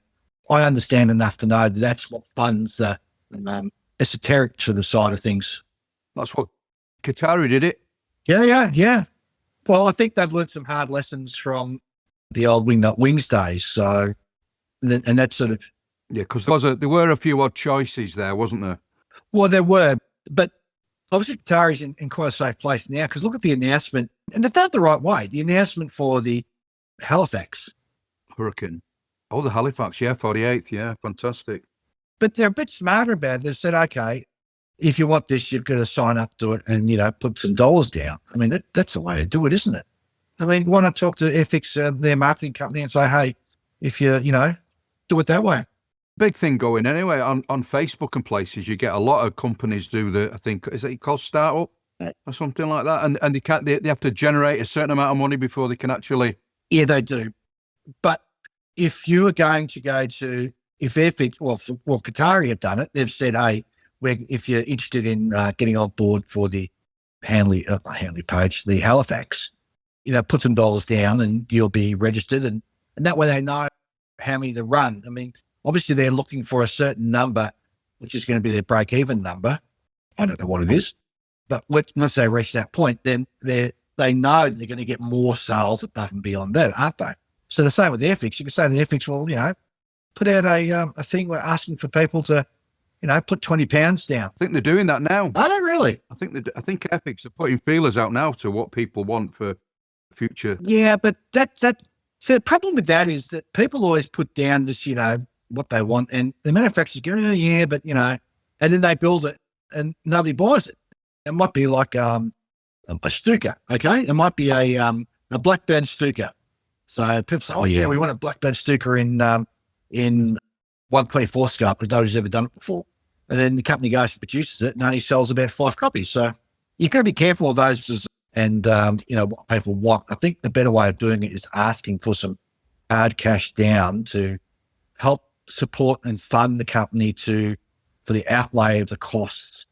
And of course, then you get guaranteed a model at a discount price once it comes out for those who put their money down to begin with. Crowdfunding, that's what you want. Yeah. Yeah, crowdfunding. Yeah, that's the term we were looking for, Wongy. Yeah. I'd love to know how much it actually costs to produce a tool these days, because a tool, you're looking at anything from, easy. I think perhaps it's kind of different nowadays because you do the CAD drawings and you send it off to somewhere in Asia for them to do it because it's cheaper for them to do it over there. But it's all CNC, isn't it, and stuff like that, all computer. Well, it is. It is. But even that sort of misses the mark sometimes. You get 2 choices in the mold. You can do aluminium molds with stainless steel backing that has all the coolant running through so it works. Or you can do a full-on stainless steel mold. So obviously there's a slight cost difference there. But you're right. It's, 50,000, 60,000, 70,000, 100,000, who knows? It's not cheap. And certainly it would be around 6 figures. And then you've got your box art. Then you've got your production of the boxes that comes in. You've got to pay some guy to do decals. Decals aren't cheap to do either. They're very expensive. And then you've got, if anything, the cheapest thing in the whole box that you buy is the plastic. Yeah, absolutely. Luke from Revell, when he was on talking about their 2026 releases, said literally the plastic is the cheapest part. The decal is the most expensive part in the box. But companies can look at, I mean, surely that company is smart enough to say, well, instead of doing printing instructions, let's do a QR code in the box and then it's online. And that way, any mistakes that are made that come about, they can upgrade the instructions online a lot easier than they can do with printed instructions. This, I don't know why I'm telling companies this. Surely they must be thinking about this. I mean, they can't not be, surely. A build video, a step-by-step build video would probably engage. Yeah. Well, that's another way you could, yeah, absolutely. You could do that as well. That's another way of sort of, cutting costs, because surely it wouldn't cost that much to hire a YouTuber to sort of just do a quick build and sort of, this is how it's done type thing. And to be fair, how many of us actually read the instructions anyway? Very good point, Brady. Am I the only one that keeps all the instructions, or do we all do it? No, I keep them. No, I do it as well. I'm forced to keep the instructions here because there's a particular show in my own home state, and if you have to include the instructions to be awarded a point in the judging of it, which is a stupid rule anyway. But anyway, it's that's why I keep them. Telford does the same thing. Oh, do they really? Certain builds have to have the instructions with it. Oh, okay. If it's out of the box, I think if it's a build that's out of the box, it has to have proof that they can look at and see everything that there is actually out of the box. And I must admit, I go to Scalemates to actually look at the PDF version if I need to refer to anything. Very rarely will I get the paper version out. Yeah. You mentioned YouTube earlier. I've used YouTube to go, when I was doing the little Airfix Dornier, the DO17Z, and there were some bits that I've been modelling for 40 years, and I'm thinking, I can't get this. How does this? So I ended up watching some guy on YouTube, and it was user error. It was me. Oh God, that's how you do it. Oh, easy. So why don't you just turn it the other way and then it fits? Yeah, that kind of thing. Just the way you're wearing your headphones is stopping the rest of that knowledge leaking out there, isn't it? Yeah. Oh, I resemble that remark. That was a bit underhanded, yeah. Looking at what Dragon are now releasing with their 148th BF109, where the fuselage is a slip mould and is virtually a 7 or 8 major component part in the kit. Decals are literally replacing painting of the model. Yes. Do you think that we're actually looking at scale modelling in the conventional term starting to actually mirror the Gundam way of building? Well, that's a good question and an astute observation, Brownie. Fine Molds did that quite a few years ago with their 72nd scale 109s. They introduced some that had the full wing camo and the little dots that the speckly bits on the fuselage, all decal. There we go. F-Toys do it as well. Airfix Quick Build. There you go there. Oh, yeah, there you go. Yeah, you do build models. Yeah, you do finish one. I was thinking of starting them quick builds because that's the only way I'll finish one. Yeah, good payback, Brown Mark. Look, I think it's in concept and anything to sort of help bring. I mean, I'll go back to something I've seen, in model shops where you got the sales guy there and you get somebody's coming in for the first time and she wants to buy a model for her son for his birthday. And has he built before? No, he likes cars. Well, here's this car here and here's the paint here to go and take away. And okay, no, that's the wrong model for a first timer, So I think it's a break because Dragon haven't really been doing much of late, have they? Really, it's apart from jacking their prices up on old kits. I think it's an interesting move. I think it's good. I'm certainly one who would like to see the engineering of Bandai, who produces all the Gundams, etc., trickled out to the rest of the modelling community. Although, having said that, I mean, by and large, models these days aren't that bad, right? Put my thinking cap on. I mean, I've recently built the Kinetic Harrier, and there are a couple of oopses there, but it's nothing like the old days of, Frog. And when I say the old days, I'm saying even the 90s and the 80s, really. Well, we got fairly poor kits. Hella, oh my God, I've got some kits from Hella that are shockers that I'll never finish or build because they're just pain in the butt. So it's interesting that Dragon have gone this way, and I think it's mainly aimed at a different target audience than perhaps we can see. And because Dragon are sort of in Asia, maybe they've got their eye on a different target audience. And than what we think they've got their eye on. But I'd like to see how it sort of progresses and what comes out of it. If it's better engineered. Saying that new 109's in a different league, isn't it? I mean, have you seen any of the CADs for it? And the No, I haven't. I've seen you CAD through it, but I'll wait and until we see some proper prints of it. Yeah, well, the plastic's out over here, and I've seen Oh, is it really? I've seen some photographs of the builds, and it looks absolutely fantastic. You've got no seam lines on the fuselage, so you're taking away a part of the element of the actual scale modelling that we perceive it as. But I'm looking at it potentially as the stepping stone from the Gundam builders to actually coming into conventional models. And I'm just wondering if they're going that way, because they've also just announced they're now going to do some 3D printed engines for it, which look absolutely ridiculous in quality. And you're just thinking, what stage are they actually taking out of the conventional build compared to what we would actually think about having to sit down to actually plan how we're actually going to produce the whole thing from scratch? Really it's a transition, I think, from the old style to the new style in inverted commas. And I can see more manufacturers going down that route, but at what point does a kit that you can actually put together in 5 minutes that has no seam lines then detract from the conventional hobby? Bowler's got his hand up, so obviously he's got a thought on the subject. The 109 should have a seam line on the fuselage behind the cockpit. Yes.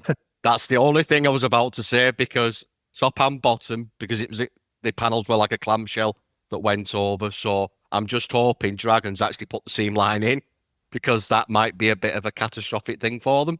Because the amount of people that have sanded it off, and you're thinking, where's the panel line? Well, no, it's not. It's an actual panel line. But haven't we not seen this before, where you've got Edward, they do their weekend builds, which is a simplified kit with this? Because again, I mean, I look at us sort of sitting here talking, and we're fairly, I'd rate us as hardcore modelers. The vast majority of the modelling public out there are just casual. They'll just rock in and buy a kit and sort of, have it there and build it. And they'll never be a member of a club. They'll never go to a model show. They'll probably very rarely, if ever, sort of listen to a podcast, or even if they even know we're here, or even go to a YouTube channel. They just do it for the fun of it. So I think that those quick builds would perhaps appeal to that target audience. And maybe Dragon do have their eye on bringing the Gundam crowd across. Hurrah if they do. That's fantastic. Agreed. So getting a younger perspective on this, Nevs, what do you think on the way that this is actually developing? I'd say it should be alongside conventional modelling, not in replacement of it. It's the same as, we talk about Gunpla Gundam being the way forward. For someone like me, I'm interested in the old subject. And I think, looking at it a bit more philosophically, for hundreds of years, guys, boys, whatever, have played with little toy soldiers and little toy planes. And it's always been, we've looked back. And the problem is, the demographic that the majority of you guys are talking about, the Second World War is what you look back to, and maybe the first sort of generation of jets. The guys that are coming up now, what have they got to look back to is their hallmark? What generation? I mean, is it going to be Desert Storm era? Maybe modern sort of. I think that's probably where that catchment's going to go, in terms of it's going to have to be ultra modern subjects, ultra modern in our sense, but not ultra modern in their sense. We're talking 20-year-old kit. Now, the kids who are watching Desert Storm, that was back in 1991. So if they were 10 then, they're in their 40s now. So they're probably building now. It's in question, Nev, what are the catch points for the current sort of 20-year-olds, 16-year-olds, 14-year-olds, 15-year-olds? I don't know. I would have said it was movie based, Iron Man, things like that, the sci-fi kind of stuff. Yeah, I guess so. Real rockets launching. Yeah. Real stuff. Yeah, why not? Well, you say that the actual renaissance, as we've said all about before, for spaceflight is coming back in with Artemis, and also looking at the potential moon landings that are coming up in the new year. Yes. Or in the next couple of years, rather. We're looking at something that we have, I'll say, taken for granted with the Apollo era and the space shuttle, etc. But something that is going to be how many years is it since we actually lasted on the moon? Approaching 50, 60 years? It's over 50. It's 50. Yeah. Yeah. It's going to actually enliven, and people will be cashing in on it as any way that they can. And I know Luke from Well said, as soon as they actually start the moon landings, they can see a whole raft of real space subjects coming online. But when you've got the likes of SpaceX not releasing licenses to produce models of their subjects because they want to basically get a few dollars from licensing out of it, and the few dollars read quite a few dollars, which is why most people haven't actually produced anything from the SpaceX range yet, are we looking at it in two different ways? I know a couple of manufacturers going around the corner with 3D printing to sort of get around that scapegoat. So, yes. But you're right. That's why it boggles me that that Airfix are required to sort of pay some, what's the name of the company that produces that built the BAE Systems, the Queen Elizabeth BAE Systems, yeah. And it wasn't just BAE Systems; it was a whole host of hundreds of sort of sub manufacturers and everything as well. Jeez, anyway. But you look at other things that I'm thinking about, other things that sort of still capture people's minds. You get Formula One cars still being produced. To me, are still sort of kicking out the odd Formula One here and there, and that's got a huge following still. Yeah, I don't know. That's going to be interesting. Yeah. I think everybody's protective of their trademarks, aren't they, really? And even down to when you look at models with the RAF roundels, even the RAF roundels are protected trademark. But so here's the thing. If I was a car manufacturer, I'd want every kid building a model of the car that I've got going off the production line because A, it's forming brand loyalty, and B, it's, showing cars that if you can, what these companies don't understand, if you can foster brand loyalty at a young age, you've got that person hooked all the way through for the rest of their lives. I mean, so we used to have GMH Holden, Dual-Mose Holden out here, and now no longer in production or building cars out here anymore. But, there must be something an equivalent over in Europe or the UK. If you pump something out, and as I said, you get them hooked, they're going to stay brand loyal. Look, Apple does a fantastic job of that. I mean, it's not by and large a fantastic sort of piece of equipment. God, no, ask me how I know, because I had some issues with some Apple recently. But it's, they've got that brand loyalty sort of baked in now. And so the question is, if I went to them as a modeling company and said, hey, I want to do a version of your iPhone 21, which is coming out in 6 or 7 years' time, I wonder if they'd charge them a royalty fee on that. Oh no, it's interesting, isn't it? Yeah, it's like, why make it difficult? It's free advertising in a way, isn't it? It's why make it harder than it is, that it needs to be? Yeah, I know. I used to work for a plastic manufacturing company, and we used to manufacture products for a dairy.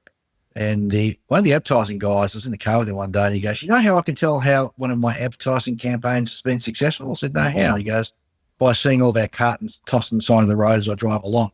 That means people are drinking it and, throwing the trash out." And he uses that as a metric to say his advertising campaign's been successful. But it's a similar sort of point, though, isn't it? If you get somebody hooked at an early age and, continue sort of ram it into them, well, not ram it into them, but encourage them to tease them. Yeah. It's I don't know. Maybe I should be in one of these major sort of, blue chip companies getting paid millions of dollars a year to be their marketing guru. I think I'm. When you think on, Airfix did a good job of it in the 60s, didn't they, with those lot, Well, 100%. I still look at Airfix with the deepest affection every time. And if I see one of their old catalogues, I get this sort of catch in my throat, and it directly takes me back to being that 9, 10, 11-year, 12-year-old. It's just, I've still got a couple. And when I look through them now, from 1972, 73, 74, when they first started bringing the big 24 scale stuff out. And each image has got a little blue tick next to it, or 2 ticks.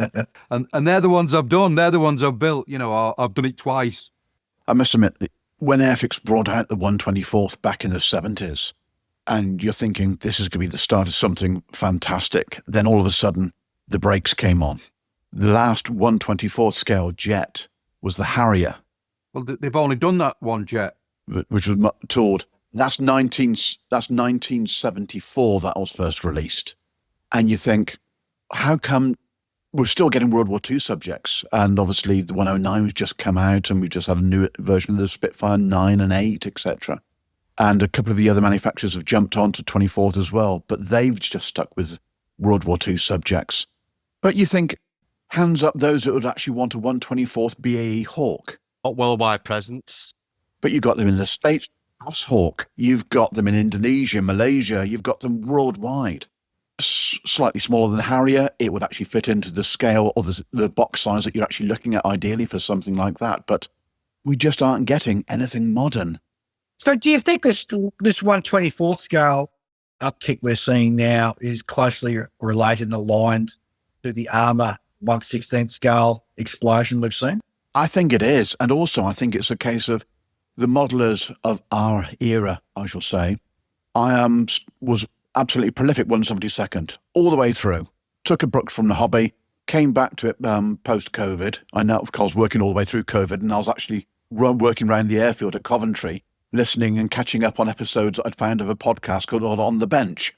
So literally the whole of COVID, I was working, but I was listening to On the Bench all the way through. That's caught up from episode 1 and the latecomer joining sort of episode 9 or 10 or whoever, you know. Anyway, it was a case of my eyes. I had a problem post-COVID, and I found out I had cataracts. Right. And I had a type of cataract that I shouldn't have had until I was in my 80s, before anyone else says I'm nowhere near that. But it's a case of I came back with 48. There's a lot of grey hairs there. Yeah, I know, it's natural highlights. I've not had any plastic surgery. Your hairline's nearly as high as my hairline. Which is at the back. True, but then again, you know, why thatch an empty barn compared to actually moss doesn't grow on a busy street? Oh, Children's are the best, eh? Exactly, and you definitely are the oldie. But anyway, moving on. Yeah, I found that 72nd, I couldn't cope, even after having the surgery. As good as it was, 72nd, it just was giving me eye strain, so I went up to 48th. Now with the Revell Meteor and the Qatari Spitz and stuff that they're releasing in 32nd, I'm finding instead of building multiple models, I'm concentrating and spending longer on larger scale models, and I can get more detail in. I see the 24th, as Dave said, as being the aviation equivalent to the 1/16th explosion in Armour.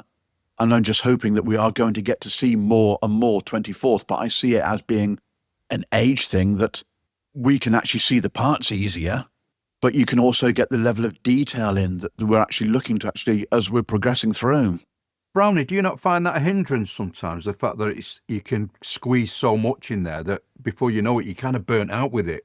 Not so much.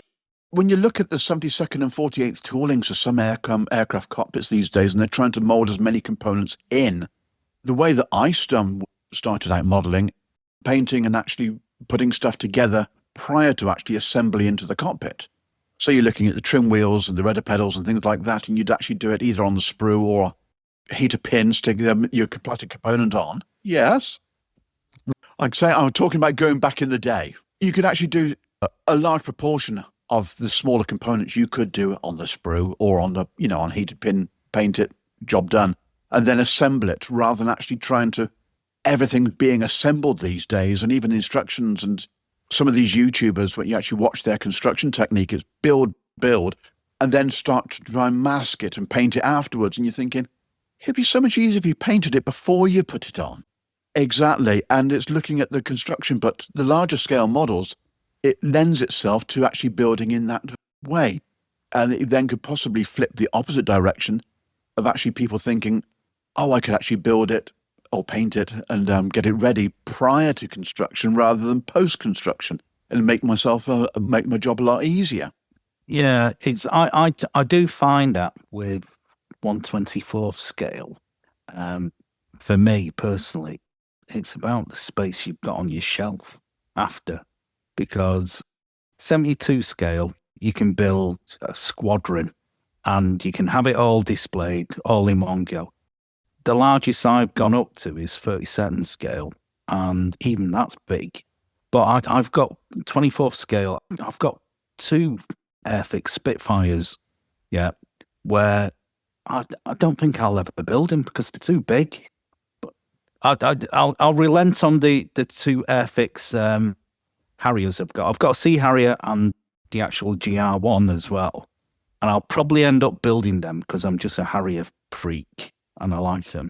Going back to Airfix again, I think if Airfix just retool that Harrier, did a new, it'd be super popular. Yeah, mega popular. Are you sure they haven't chucked the tool away? No, because they just re-released it last year.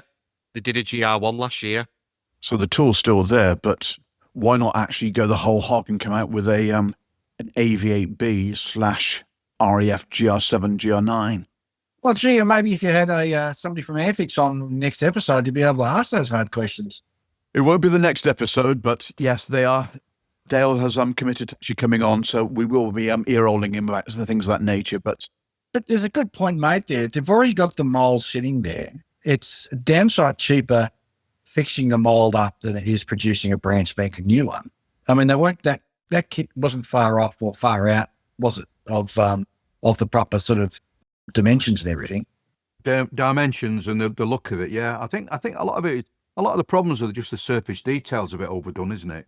Some of the rivets and that's really easy to fix. Yeah, a toolmaker can fix that really easily. But Luke from Revell, when he was on, he said it's actually cheaper and easier to produce a new tool than it is to modify an existing. Oh, did he really? They hit problems with the Hunter that they're bringing out next year, the T7 twin-seater.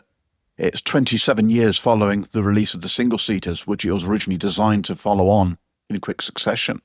But they lost the CAD for the actual original tooling for the Hunter. So they've had to try and upscale parts of the Hunter kit and modify it to actually get the T7 parts to fit. And they've just found that it's a lot easier to basically, in some respects, scrap what they already had and start again. Wow, I see that though. That's why I was saying earlier on with the tooling, the cost of the tooling, because there's very little. All it is, it's inputting stuff into a computer. That does it. The CNC, what they can do with billets of aluminium and stainless steel today is it's astounding. What they can make. So it's not like the old days where it was literally the skill of a pattern maker to come along and carve all this stuff out. And in a lot of ways, the engraving equipment they used back in the day, they actually followed and traced a wooden former and used the tooling to actually... Yeah, a wooden pack, yeah. It's the way that actual kits are designed and manufactured today compared to what they were back in the 60s and 70s is completely chalk and cheese. I wouldn't be surprised if they didn't do a 3D, because they can 3D print metal now. Isn't that it's doable? Oh, They can, yeah, they can. But I think, the trouble is you have to have all the ejectors built into the tool, and as well as the cooling jackets and everything built into the tool. So these companies, they really hold their cards close to their chest when I'm yet to come across anybody who actually says actual price of producing a mold is. I don't know why. Luke did actually say on one of our episodes about the cost of the tooling, and I don't want to misquote him, but for those interested, listen back to the Revell episode, and he does actually talk about the costs involved in producing the Meteor kit. I'll have to go back and listen to that one again there, because I don't recall it actually saying the price of the actual to produce it. I want to say it was about $120,000. It was around about $100,000 to $120,000 to actually produce the tooling. Which is the figure we spoke about or came up with about half hour ago. Yeah. Yeah. So we're in that ballpark. But yeah, you did actually allude to what the cost is. If you're investing that much money in the tooling, then you're actually shipping it to where you're getting it produced. And there's just so many different facets to it these days compared to just going down to the tool shop and actually getting a designer to actually make a modification to the tool, which, as you alluded to, Dave, it was easy back in the day to actually make a change compared to it on what is these days with the processes they actually use. Well, I used to be, as I said, in the plastics industry sort of many years ago, and I've done both blow molding and injection. And I still work fairly closely with die makers and also with the tool makers as well, because they're the guys who used to sort of fix the the actual molds up. So I've got a fairly good understanding of how it's done. And I remember it being easier to fix an issue back then. They could add something on and then sort of shape, or they could take some more out of it, out of the mold itself. And for them, it wasn't too difficult at all. But then again, these are all sort of, senior sort of tradesmen have been doing it ever since Adam was a boy. So Yeah, very much so.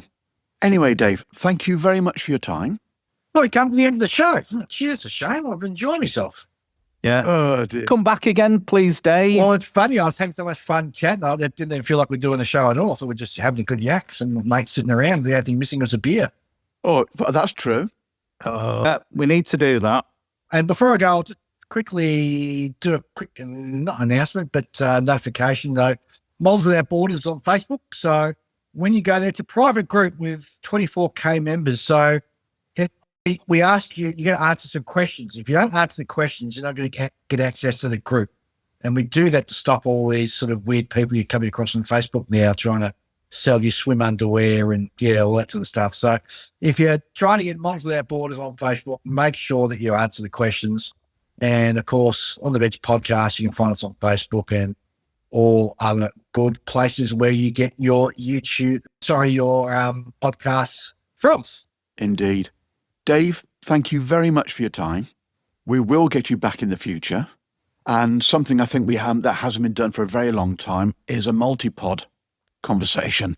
Yes, we need to do a multi-pod. But the difficulty is because there's so many podcasters, so many people on these podcasts, you're going to have to sort of break it up and maybe have we'll think about how we're going to do that moving forward.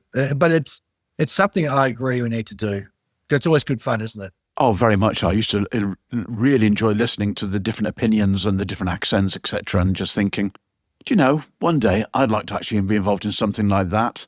Stupidly enough, I actually got into that position. And congratulations, guys, to a tearaway success for your podcast. It's a breath of fresh air. I like the direction you're coming from, the aircraft sort of side of things, and the European perspective too, which is, I think it's an interesting angle you got there, which we don't sort of necessarily see over the other side of the planet. So it's good, and it's good to hearing all the sort of IRA type accents coming through, because there's not enough of that on podcasts at the moment either. Very much so. And I hasten to add, I am not from the north. All right, Chuck, no worries. You can't beat a bit of Manchester, even though that's bedding in Australia, isn't it, Manchester? In Australia, Manchester, doesn't that mean bedding or something, or cotton? Or... Yeah, I mean bedding and towels and all that sort of stuff. I've got a funny story to tell you about Manchester, but it'll be it'll have to be another time and perhaps off mic. But anyways, oh, is it an after dark version? Oh, it's not an after dark version. I think I better leave off the airways rather on. Yeah, anyhow. Nothing wrong with Manchester, mate. Just be careful. Have they got a football club or something there in Manchester? Have they? Yeah, we've got two. Yeah, two. Two? Yeah. You're good enough for two, you reckon? It's funny how you can go off people, innit? Yeah, absolutely, yeah. Well, Dave, as someone who doesn't follow football, I just keep watching the news these days, and apparently one of the teams has changed its name to Manchester United nil, because that's what they normally say. Oh, really? Ah. Well, if you get sick of watching football, you can always go and watch cricket. Oh, wait, you haven't got a good cricket team either, have you? Oh, that's fighting talk. Oh, God. How are they doing in the Ashes now? I know Australia have won one side of the Ashes. How many more games? Are there any more games gone up? Have they done any more yet? The other thing, I know the next big one that I'm aware of is Boxing Day, which is a big one in Melbourne. Yeah, it's a sad affair, isn't it? Used to be the empire in which the sun never sets, and now look at it. True. Now there's an idea for a multi-podcast, the colonial version. Ah, get the Canadians. Yes, the Commonwealth. That's a good idea. The trouble is the Commonwealth. Well, to see Stuart over there, he's got a couple of the ones from south of the border on his show as well. So it didn't quite work. We're going to figure it out though. Well, I know, but we just have to drink tea on the episode and actually unwind them up. Yeah. Well, we have cheese in our fries and say, hey, all the time. Yeah, quite. Oh, dear. Dave, thank you very much. And also, thank you very much for the parcel you sent across. The guys haven't had it yet because we haven't had a meeting to actually get face to face. Oh, but it's much appreciated. oh well, they'll like it. Yeah, I'm sure they'll like it. And likewise, again, thanks to you guys as well, because I know that as I said, you're doing a great job over there. Keep doing what you're doing and stay true. It's really good. Thank you very much, Dave. Speak to you again in the future. Lovely to talk to you, Dave. No worries. See you later, chap. Cheers, Dave. Ta-ra. Cheers, Dave. Cheers. See you, Dave. Yeah. Cheers, Dave. Take care, my friend. Bye-bye.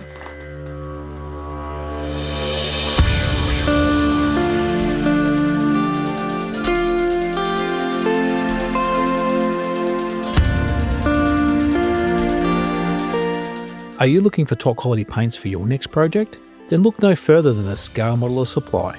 Hi, I'm Scott, and as a passionate modeler myself, I've spent years creating the SMS product range, designing them specifically with a scale modeler in mind. We've worked extensively to develop our acrylic lacquer paint range to not only be airbrush ready straight out of the bottle, but also to be very easy to use so that anyone of any skill level can create professional results with minimal effort. Just give the bottle a good shake, pour into your airbrush and spray at 15 psi. So dive into your next project with confidence, knowing that you're backed by one of the finest hobby paints on the market. Head over to our website scalemodeler.com.au to check out our full range and to find your closest retailer.